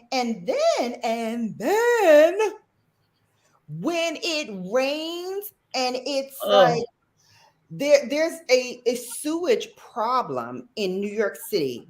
throughout New York City. Oh dang, I broke her bow trying to get it out of her hair. Dang it. I hate when I do that because that's a cute bow too. Anyway, um, when it's raining, and we have that sewage problem, so any kind of rain will back up into the sewage, and so it doesn't drain out. And that's where they live. They live in the sewer. So when the water level rises and it's a flood, guess who's coming? They swimming. They swimming. They actually can swim in that? They up in this mom. Yes. They be up in here. That's crazy. So now I know for a fact there's a difference between New York rats and Chicago rats. Your rats will attack, ours will run away. Honey, Don't mess with a I New will York roll rat. up on you like, and what? And what? Huh. But Right. I want to say hi to Brooklyn real quick. Hi, sweetheart. How are you? You being a good baby today. You looking No, so she ain't never been no good baby. Mm-mm. You like my first little angel. Oh, you're so cute. I'm gonna give her a bath. So I'm taking out her bows, so I can give her a bath. And Oh, then she she knows has you. Ooh, you done told her you done told her you giving her a bath. Now you're not gonna be able to find her. Watch. I know she's about to roll out. Well, She's about to roll can out. you give her a hug and a kiss for me? I will. That's from Angelina. That's from Angelina. You like it? Because I want to give her a hug and a kiss in person. You know what? When the next time you come, I'm sorry, ma'am. What she do? She sat all the way back, like, what you doing? She's trying to run away because she know you about to give her the BATA. Oh, she already knows. See, She's like, what? she looking at you too, See, and look, she's you reading see your her, right? lips. You see She's her? trying to give you those eyes and be like, no, Yeah, Mom, she's like, I don't y'all. want to y'all, go. I don't y'all. like the water. Help She me. hears Angelina too. She hears you, Angelina. Well, that's all. Well, I Right want her to here. hear me because I want her to be comfortable with me when she meets me. Yeah, so I don't know if y'all saw the news, like when we had those floods, like it was like a lot of Yes, rain. I did. I watch the New York news regularly now. Okay, so did you see like all that water coming in Yes, from coming into one of the train stations. those were rats, honey. The rats were in there. What? Yeah, they were in Oh, there. hell no. They were in there. Hell no. And so here's the thing. When I moved to Harlem and I was on a train and one of them like rolled up on me and I started running and it started like running after me on the train. I got out the train station. I had already paid my fare, everything, waiting on the train. I got out, hailed a taxi, and I never went on a subway again from that moment on.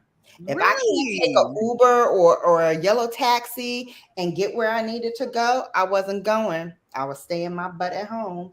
And then when I moved from Harlem to Connecticut, I got a car. And then I definitely wasn't going in the train then. I was like, I got a car. I'll drive. Right. So I got a question for you, Bella. Yes. What made you move from Brooklyn to Harlem? A man. Oh, okay. Well, that's and at that time he was actually married to me. He was a Harlem kid and I was a Brooklyn kid. And we tried it my way. We lived in Brooklyn. And he was like, yeah, well, you work a lot and you work late. And so my mom lives in uptown. So let's move to uptown so that she can help with the kids and give me some relief.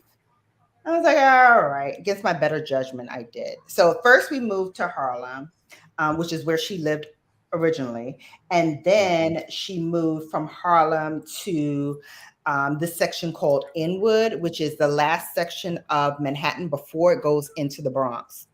And so we then moved with her there. She lived like a block away from where we lived, and she used to help with my son while I worked.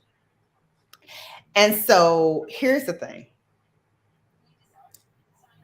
Never move for a man. I don't care who it Yes. is. Even if it's your husband, never move for them. Never move for them. Move for you. If you want to go, do it. Right. But not for them. Not for, even if you have like a partner or whatever. Gotcha, whatever. Don't do it for them. Do it for you. Do it because you want to. Do it because you feel like doing it. Because here's the thing. When you do move for that other person and something goes awry, guess what you always say? I'll wait. What would you say? You ain't got nobody. No, you shouldn't have did it. You shouldn't have did it. I shouldn't have moved for them. I moved for you. I did it for you. I could have stayed. Who told you to do that?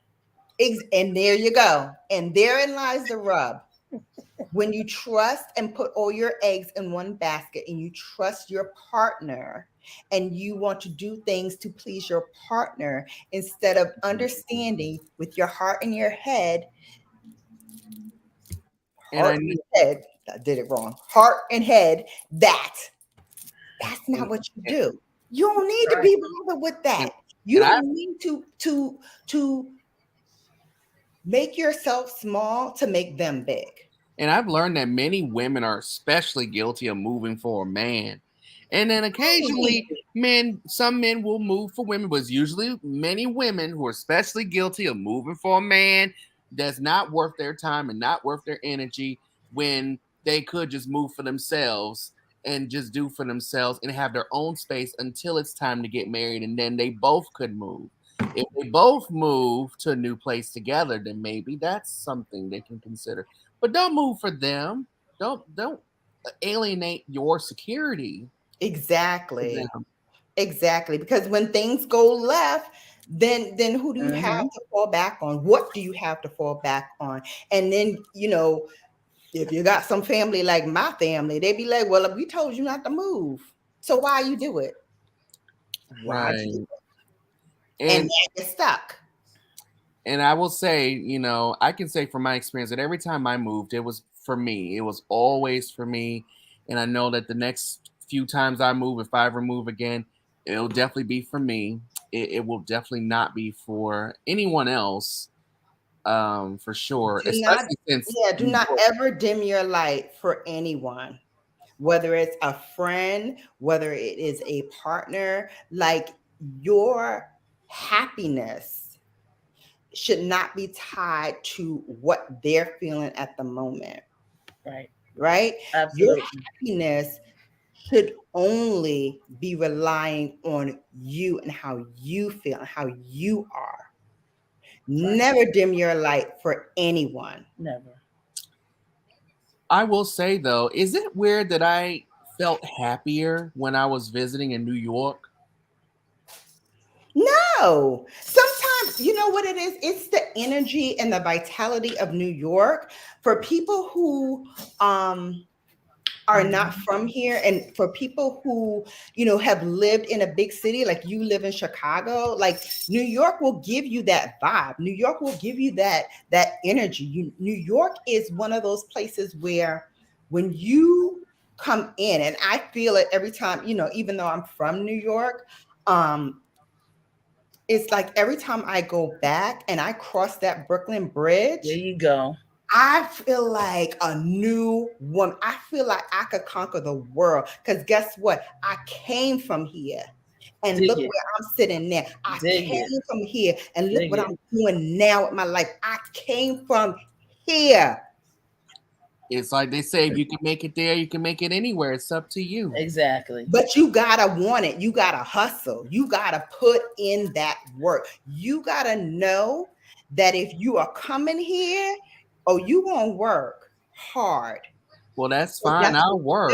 I just need to establish a support system there. Well, see, here's the thing. Let me tell you something about New York. The best part about what Bella's talking about, so it's not about support. It's about you, and about you being able to hold it down for you sometimes. And see, it's about you. It's not about. And then what happens is that once you are almost whole, or at least getting to that point of some self-confidence, you will thus then gravitate people to you. Don't go to New York looking for a support system. No, get you together first. Get your place And the together. tribe will come. Right.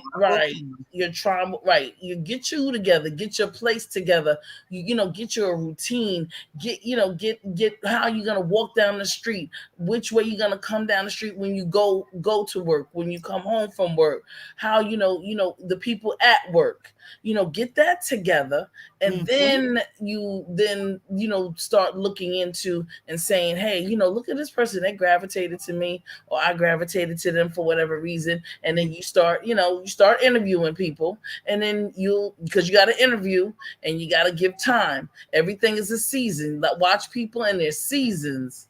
Everybody's different in the winter than they are in the spring and in the fall and in the summer. You see what I'm saying? Watch how they do in the summertime, because they might just get ghosts and don't even want to talk to you.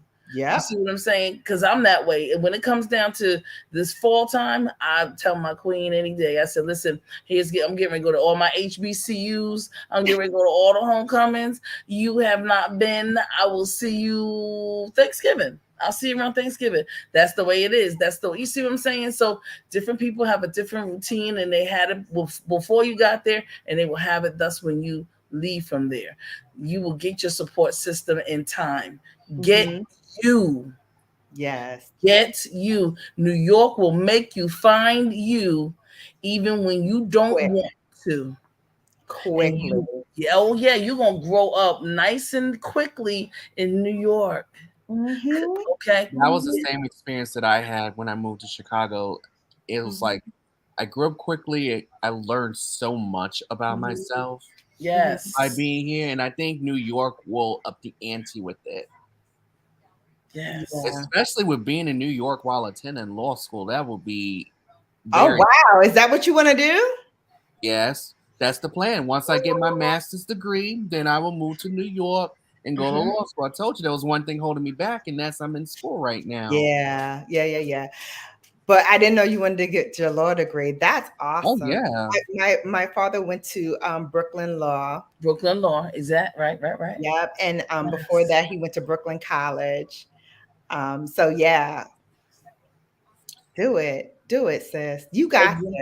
You know I will. I mean, at least I'm a little closer than I thought, because when I saw that my classification says changed to junior, I was like, oh, I'm a junior now. Yay! So I'm closer. So now it's just a matter of getting the bachelor's, then getting the master's, and then going to law school. Night Travelers Lifestyle. Thank you all for being here. We done dropped down from like 100 to like, I think 12 now. People are tired. I get it. I do. Hours. And this is in reference to school a little bit. I need to head out too. I have to get ready for my next thing. No worries, honey. I am going to be walking Brooklyn in a moment, and then I'm going to give her bath. You mean not going to join Information Man's live? I am not. No, I sent him a note the other day declining. Bye. Did you tell him about the mask thing? The mask thing? The challenge. Oh, yeah. I gave it up. Whatever. Like, oh, why? You know why? Nobody did it. Nobody did. And I'm not going to beg you to do it. I challenged you. You either accept the challenge or you don't accept the challenge. That's what challenges are. Some accepted it. Some, said they were going to do it, didn't do it, whatever. One did it. Now that person's going to reap the benefits, because at the end of the day, I'm the woman of my word. If I say I'm going to do something, I'm going to do it. So that's what I'm going to do. That's what I'm going to do. Yeah, there's a lot of sad stuff going on, but you know what? That's a part of life. That's life, right? And that's what New Yorkers do. We don't muck and mortar in the what happened? What's the matter? What was me, chick? Right. What was me? Get to step in and keep it moving, and that's what's up. You know what I mean? Here's what I wanted to say, Bella, just about the Morehouse thing. I just want to say, number one, my father's he graduated from Morehouse. He also pledged Alpha. Hey, He was pledged by Dr. King. He was pledged by Dr. King. Yes. And yes. Oh my. It's amazing. So here's the thing. My whole thing has been, and I've always loved, I'm in politics. I'm in Philly. I'm in politics. And I'm in politics everywhere. But the bottom line is that my HBCUs, when it comes to getting people into college, and I have my master's. So I have my master's from Lincoln University. My undergrad is from A&T. I'm an Aggie all day, all night. G-Hope, Aggie Pride, and then Lincoln University in Pennsylvania. I have scholarships and I have access to scholarships and things of that nature. What I will do, I'm going to probably email you, and just so that, I get business information, information about people who want to start businesses with grants. You understand what I'm saying? Because that's what I do here. I am not a quote unquote content creator like you all are. I collaborate with other content creators. I get on with them because I do not want the responsibilities y'all have. I have enough responsibilities with these people out in the street with legislation and making laws and things of that nature, et cetera, so forth and so on. Yeah. So I will be sharing with you the information that I have. Oh, that'd be great. And all of that kind, and I'm an Eastern Star, so we do a plethora of things in the community. Yes. I was just giving away book bags and coats yesterday, and it made me go back to Bella, Albany, Fenimore Street between Albany and Troy. I want a tour of Brooklyn. PS 91, IS 391. And when I went to I left and went to Canarsie with the Irish and the Italians. You know how that was, right? Honey, I went to New Utrecht High School. Oh, dig it. Okay, I was in Canarsie High School. Okay, I got you. See, so we played you in volleyball. Got you. Exactly. Okay, exactly. No and doubt. Well, too, if I'm not mistaken. Yeah, we were in the same, in the same league, and it was only 20 Black people. It was only 20 of us Black people. Facts. Okay, people don't understand that. When I say I'm from Brooklyn, they be like, "Oh, it's no." When I went to high school, it was 20 Black people in my high school. Yep. Okay. My mother made me attend an HBCU because she said I had no rhythm. She said she was like, no, she was like, you don't lost no rhythm, baby. I done lost your rhythm.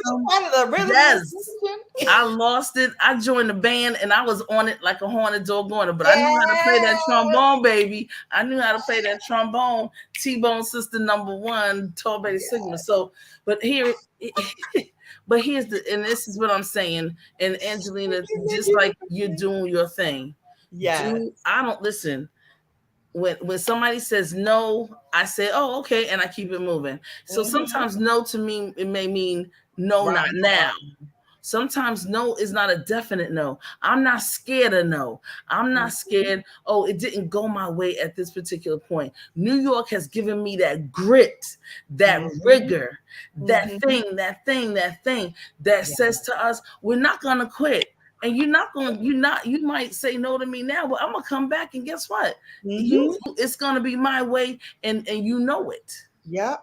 That Brooklyn hustle mentality has got doors opened for me, whether it was in business or, just relationships, walking up to people and just saying, hey, I want to, be down, famous thing. I walked up to Puffy. Didn't really know Puffy, didn't know nothing. He was at a club. I was at a club. I walked up to him and I said, hey, I want to like hook up with you. I work at so-and-so and I think we can do business together and here's how. And he was like, hell yeah. Gave me his number, call me. He gave me a job working for him. I'm talking about a business deal, like just a partnership, regular partnership. He was like, no, I want you on my team because that's the kind of hustle I like. He's a Harlem kid anyway. Yes. So he's like, yeah, I like that. A girl with swagger came up to me with like, peep this. Here's an opportunity I want to put together. It was like, Yeah, let me holler at this girl. She got it going on. She know what she talking about. There And you I go. was yes, I was pregnant with my son. He used to rub my belly too. Famous thing. This guy, little T. So my other job, right, the one I had before the whole puppy thing, which by the way, he ain't paid too much or nothing, but it gave me great experience and it opened the Mhm. door to other things, other opportunities for me. So I'm grateful for that. So thank you, puppy. If you ever listen, there you go. It anyway, is. anyway, so uh my day job, this guy, his name was Fred Darius or Darius or something like that. It's a Greek name. And he used to rub my stomach. And every time he touched my stomach, even before he came over to me, my son would like kick out of control. And then he would speak in Greek to him and he would go nuts. Wow. He had the deepest, prettiest blue eyes. And I'm never attracted to like as I thought it was a white man with deep blue eyes. Turns out he was half African American. His mother was darker than me, and Mhm. he had these beautiful like sea blue eyes. Anyway, long story short, I was infatuated. And when my son was born, I said, I'm going to name my son after him. Name's not Fred, but it's Darius. So I took his long, like 13-letter name or whatever. Mhm. I got Darius, and I took Darius, and that is my son's first name. So that's how he got his name. Wow. But those are the only two men that my son would kick for. Puppy and this one. And when Puppy was to come over, he'd be like, "Yo, kid, that's my Harlem. That's my Harlem dude. That's my godson right there. That's my godson." He would go crazy. As soon as he heard his voice talking about godson, he would go crazy. So when Mhm. I got older, I say, we see, something on whatever. I said, that's your honorary godfather. Because every time he would touch Mhm. something, you would kick. So he got such a kick out of that. Plus, he was born in Harlem. He grew up in Harlem. So now he's a Harlem kid as well with the swagger. He went to a HBCU. He went to Morehouse. All right. He All went to right. Howard. So he's like, yeah, that's my godfather. Da, da, da, da, da, da. I was like, I don't even know if he remember that because half the time, Puppy was on some, as my grandma used to say, he was on some Uh-huh. Uh-huh. SHIT. And then I it's don't know funny. why. I don't know why it is. If shout out to all those who had grandmothers who used to spell out their curse words instead of actually saying it. Shout Too them many out. people That's actually kudos. did that. My grandmother, like she was like the mother of like the neighborhood, right? Like There I you said, she go. take care of kids and whatever. And during the height of Feed like them. the crack Feed era, them. She was feeding feed them. them. Yes. Oh, Miss Smalls, I ain't getting my Social Security or I ain't getting my Mm. food stamps or whatever. Can I hold? Da, da, da, da, da, da, da. And my grandmother would be like, oh, let me see what I got. I'll try to, give you a little something. And she be like, the only thing I say, you better not use it for that SHIT. Ooh. And I'm like, you mean shit, grandma? Because again, the mouth, Shannon with the mouth, Shannon That's with the that Virgo. It is because I'm like, I know how to spell. one thing to get a Mm. Virgo pissed off, insult their intelligence. Yes. The biggest way to get that Oh, fire and that irie out of a Virgo. What? yes. Insult my intelligence? You think I'm stupid? Do you think I'm stupid? Oh, I'm Yeah. and you did the neck roll. Oh. stupid. Oh, the neck roll was from 2 years old, honey. When my godmother, she was pregnant, and I was like, God, mommy, how did the baby get in your stomach? And this lady proceeds to tell me some story about, oh, the stork blessed her with a baby. Mm. And I'm looking at her. Now, mind you, I'm 2. And I'm looking at her. I'm like, Now you good. stork? First of all, there's no storks in Brooklyn. I've never seen a stork in Brooklyn. What does that even look like? And how did he get into the house? And then if he got into the house, how did he get inside my godmother's stomach? Ooh. I need to understand that. and again, Virgo, I need to understand how you can tell me that that's actually something that actually happened.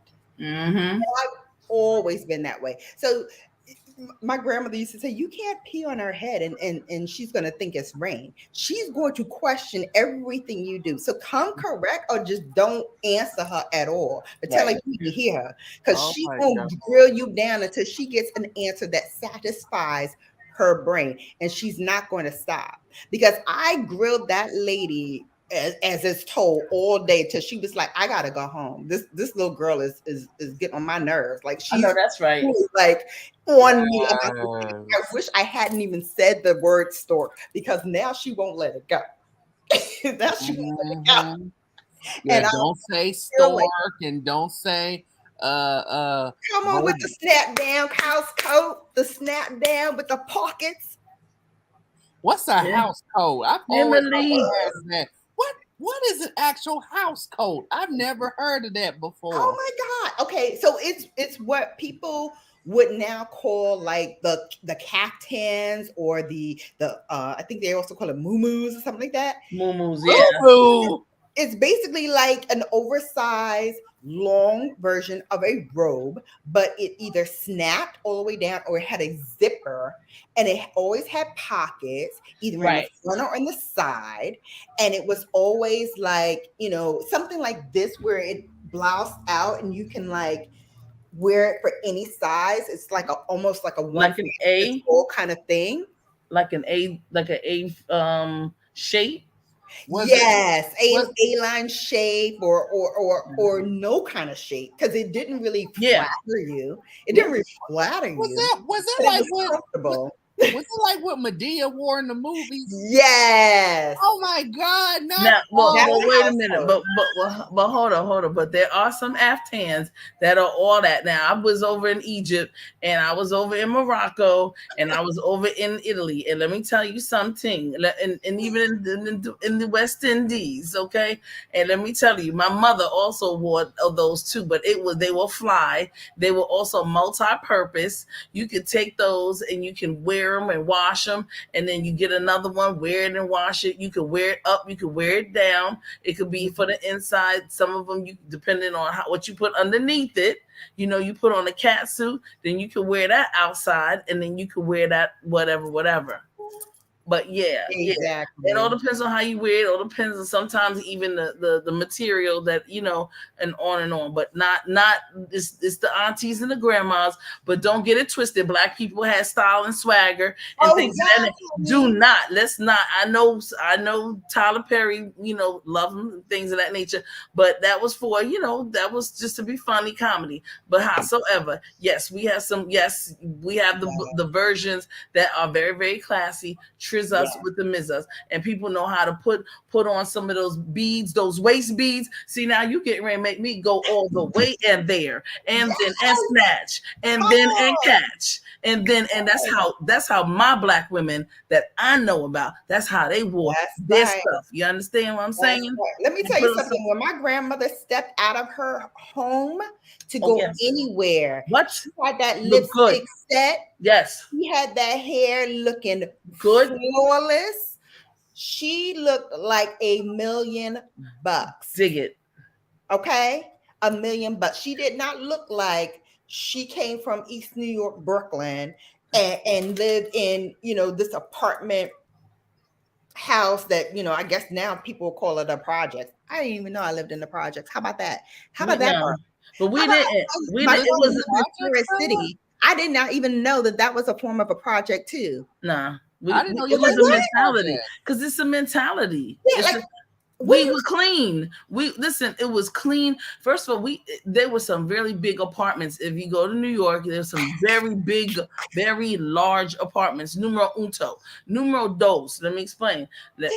One of the things, there were a lot of people that owned their own businesses in New York. Yes. Okay. And tres, my mother always said, because I know one time I think I was getting ready to go outside with some curlers in my hair, and she said, "Oh no, you are not disrespecting This family, no. So that was a negative. You did not, Mama, and the nurses. Let me tell you, the nurses were all that were white. They were white. My mother was a nurse. They were white. Okay, they were nicely crisp. That Argo stuff was that, or that Argo stuff that the Puerto Ricans use? Spray starch. The starch, and you make it white, and you spread make on the floor and slide around like I was slide around. Yes. I just wonder why they call them house coats, though, if they're not even a real coat. Because it looked like a coat, but it was in the house. Yeah, it wasn't heavy. No, it wasn't heavy like a coat, heavy. but it gave you the impression that it was a coat. Right. And yes, when my grandmother went to church, and mind you, I grew up Baptist and Catholic, so I had to go to Catholic mass in the morning on Saturday, 6 a.m. or 6:30 service. Okay. For my father's mother, because she was a staunch Catholic. And then I had to go back to my grandmother's house after that, because that was the end of the weekend. My father drove me to my grandmother's house, and I had to go to church for her. And I had to go to Sunday school. If it was Bible study week, Bible study, and if it was choir, I had to go to choir. Ooh. Did you do vacation? What's up? Hey, Malik. hello. What's going on, brother? How you doing? I'm good. Hey, I'm to the person who want to know about the house coat. Listen, I'm gonna say this, and I'm really gonna leave. The house coat was so important because you didn't want it to flare up. Because Nana was sitting in front of that big metal fan with that rag, that cold rag on her neck, and you knew if that thing flared up, you was gonna see what you ain't want to see. But Big Mama kept that change purse. She kept a little small change purse, and if you ever see a lady with this change purse, you'll get it. It had that snap, and she always tell you, "Well, you know, baby, I ain't got no money, but let me see what I can do." See what I can do. She would shift that cold rag to the other side, baby. Put some water on this for me, baby. And you would come back. Like you had some ice cream money, right? And you came back. You had that ice cream money. Boom. But if you just actually lived through them times, Big Mama made things happen that folks right now cry about. You be like, "What, baby? I got you, baby. It's gonna happen. No, let Big Mama worry about it. Go give me a Pepsi and a bag of chips from the bodega, okay? I got you." And tell them grandma sent you, because guess what? Mama's name meant something in credit. Let me explain. You said Big Mama so Big Mama Richardson, or Big Mama Gladys, or Big Mama Dolores, or one of them old names. They'd be like, oh, the Puerto Ricans, them Arabs will be like, oh, okay, Malik, okay, here's for your grandma. If she wants some Newports, here you go. Here's her Newports. We got them in. She was asking about them yesterday. You see what I'm saying? Because those names meant something, and they paid back. Yeah. And that's what it was about, growing up in the city. It was, and it's a shame that it doesn't have that same reverence anymore. And that's really the worst part about it. But I want to say this. Listen, I saw you live earlier. It was cool.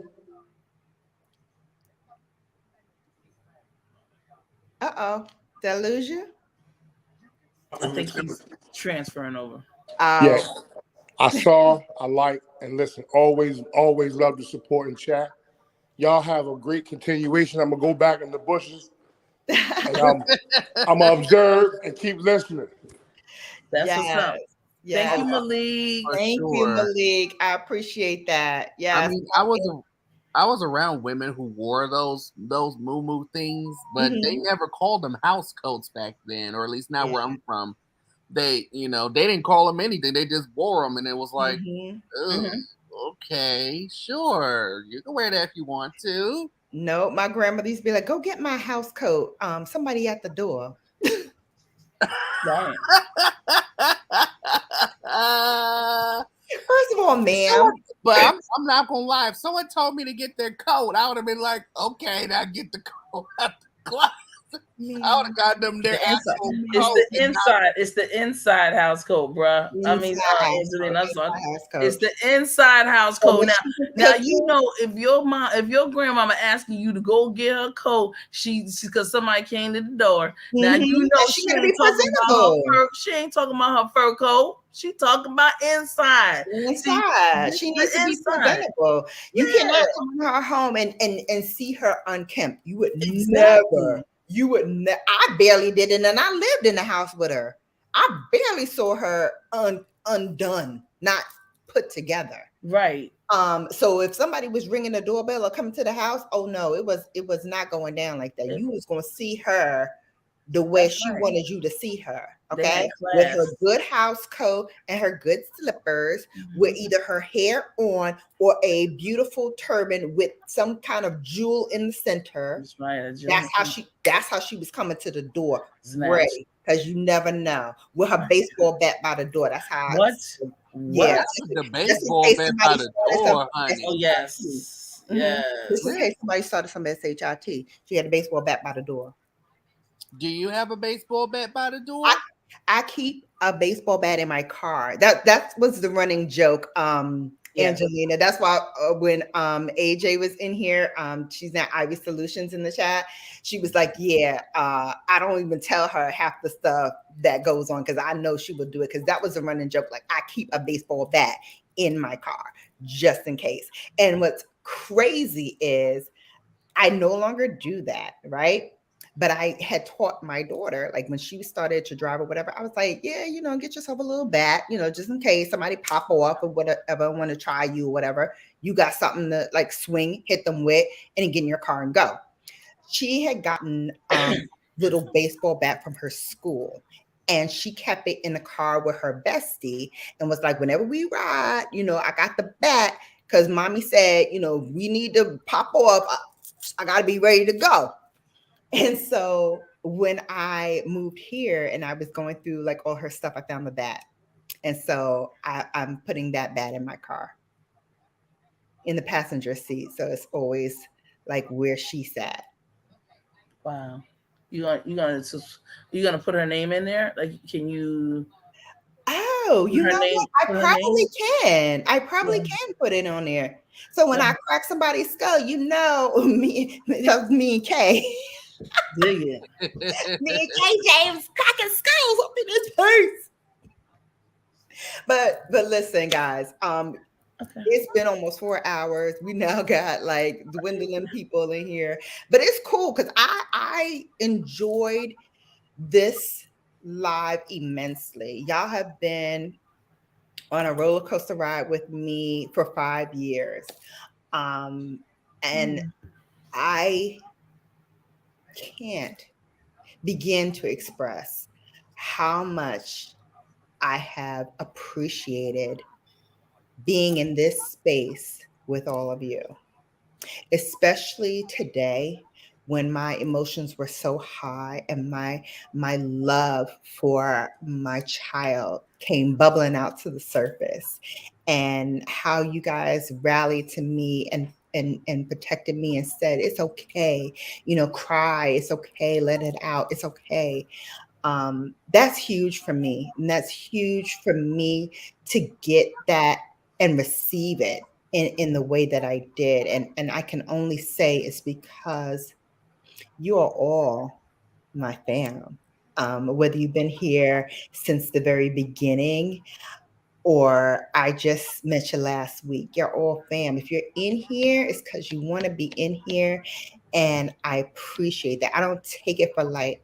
I don't take it for granted. I don't think that every single time I'm going to go live or everybody's going to be here, because we have lives. We have other things to do.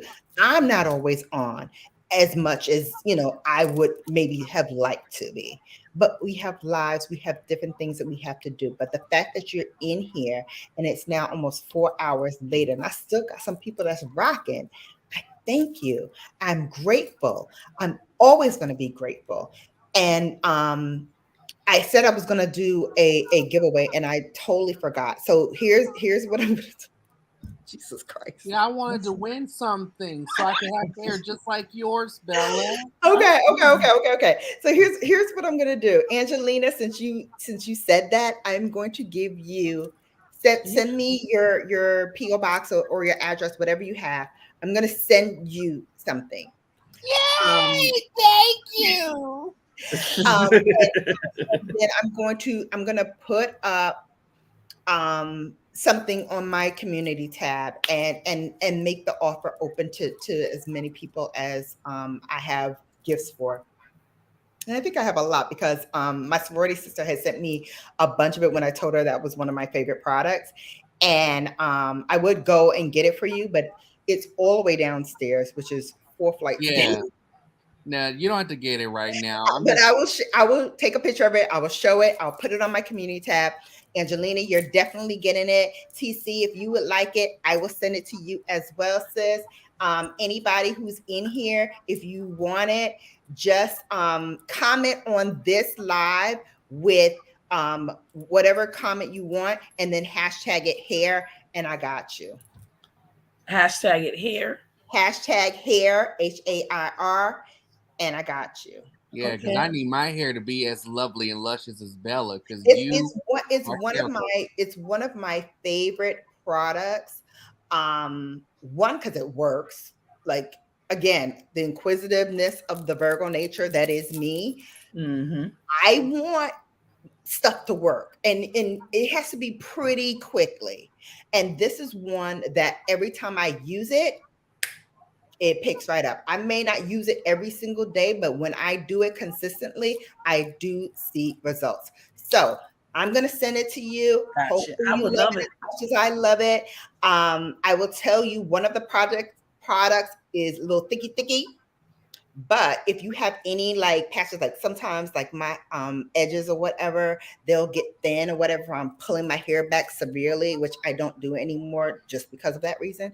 But when I feel like it's like thinning, I will put a little bit on it, put a little bit at a time. Do not like go in there hard, because you know how we are. You know, ooh, let's put it on.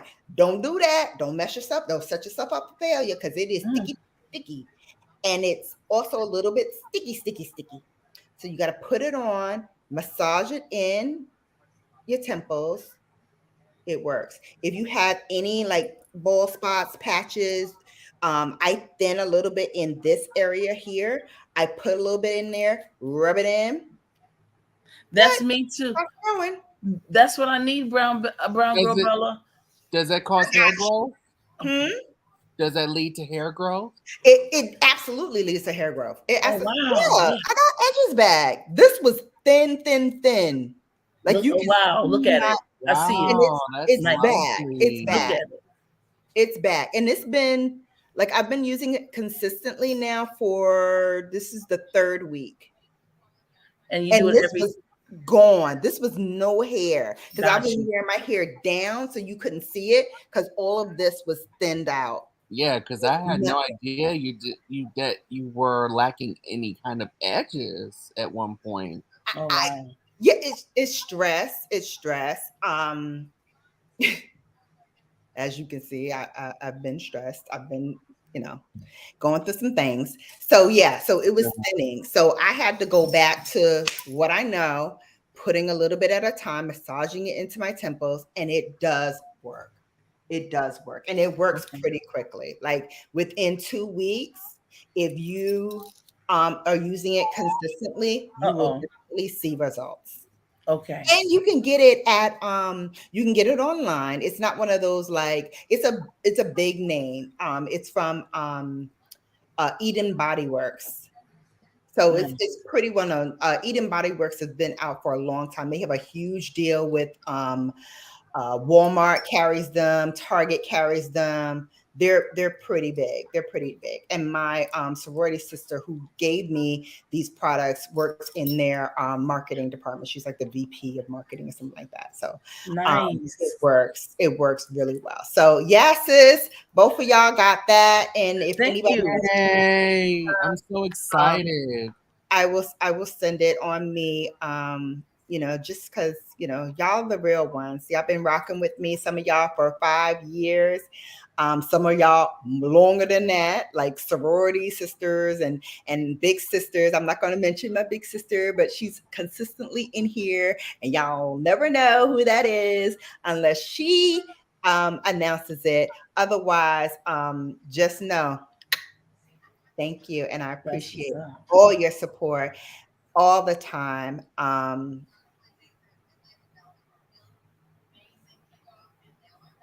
Anytime.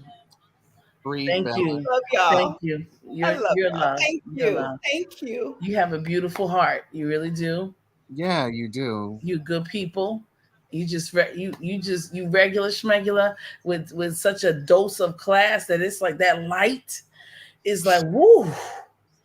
And And you are extraordinary, Bella. You really yes. are. Thank you. Exude that Thank energy. you, Crystal. Thank you, Crystal. I appreciate that. Mhm. Crystal was one of my first mods, y'all. Just to let y'all know how long we've been in this game together. She's been one of my first mods. Go ahead, And Crystal. I came in, I knew nothing. I didn't know how to do a live. I didn't know how to do SHIT, as my grandma used to say. She took me under her wing, was gracious with her talents and her time.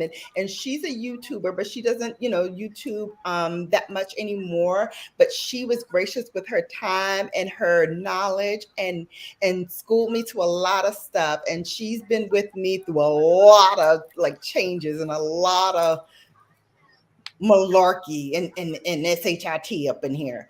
But I gotta say from the bottom of my heart, Christine, you are incredible. And I can't say that enough. And I will never be able to say it enough. Thank you. Thank you. Thank you. Pate's 96. Thank you, sis. Thank you, sis. If you ever listen, I mean this, y'all. I really do. Like, if you ever need to talk beyond this YouTube thing, all you got to do, you know how to get me. You know how to get me. We can talk. We can talk. Because one thing I will say, as a Black woman, right? We got it tough because we get it from all sides, right? Our men think we don't support them enough. Our white counterparts think we're less than and beneath their time and beneath them. Just we get it from everywhere. You know, Yeah.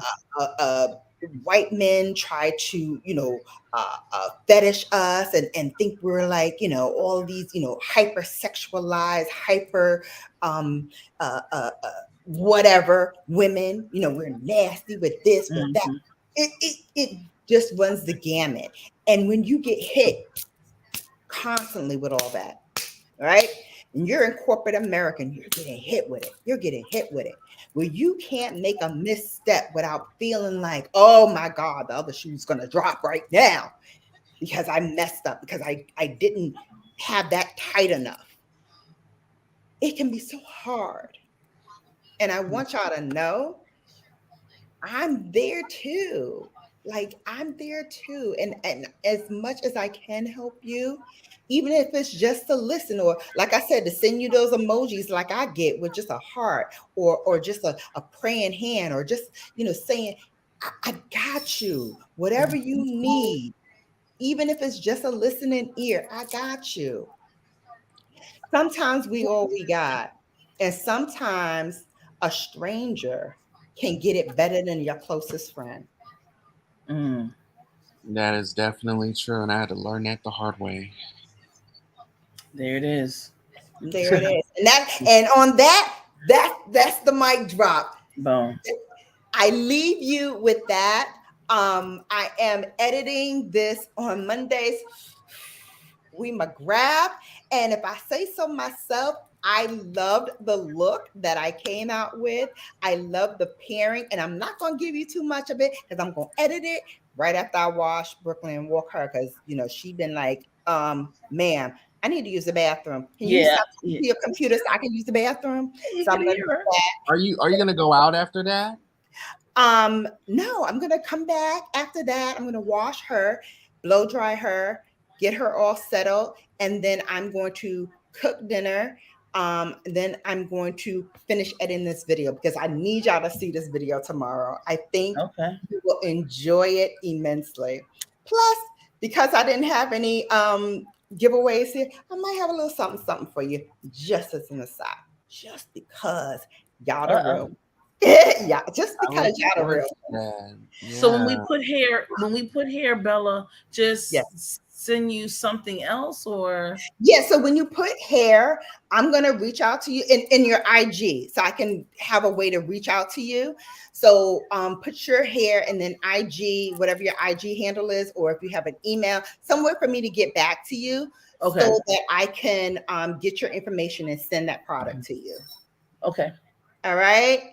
Done deal. Awesome, Angel. All right, I'm about to get out of here. I thank you all for watching, hanging out with me, and until we meet again, you have now been right. Yes. Thank you. Oh, cyber hug. I love y'all. All right, no more blubbering. Brooklyn's like, get out. Oh, there's my baby. Go Brooklyn. Go Brooklyn. Go Brooklyn. Go Brooklyn. Go. She's like, what are these humans doing and why? I can't wait to spoil Brooklyn. Why is she still talking to this computer? Well, because she knows that one day some of the people from the computer are gonna spoil her, and I'm gonna spoil Brooklyn. Oh, that's sweet. She's already spoiled. All right.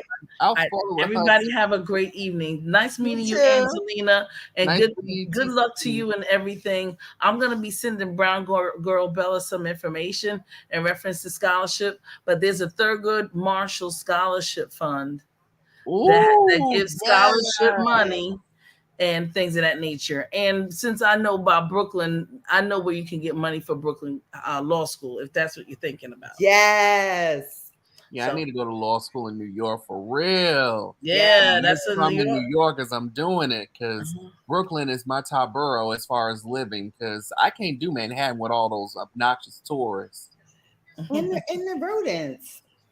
Well, yeah, the rodents too. Yeah, right. But the other thing is, I love those colorful buildings in Brooklyn. Yes, the graffiti. I saw them, but some part of Brooklyn where they have like green buildings and blue buildings, and all kinds of nice colors. That's the new architecture. Those used to be different places. So, like when you mentioned Sterling Brown Girl Bella, Sterling Place. My father, we have 5 brownstones in around and one on Troy, because the brownstones, so we just converted them into different apartments for affordable housing, student housing, and on and on. Affordable housing. So we created our own business, and my father, he did some things, so some of that money goes to Morehouse young, scholarship for Morehouse men and things of that nature. So my father saw it, and he has 4 of them in Harlem. He saw it when they were, when we were basically New York was giving them away. And then here comes Bill Clinton, and then boom, shakalaka, and bam, bam, bam, and that was it. And so here we are. Okay. So anyway, everybody have a good one. Blessings to all. Love you guys. All right now. See you soon. Peace. All right. Be good.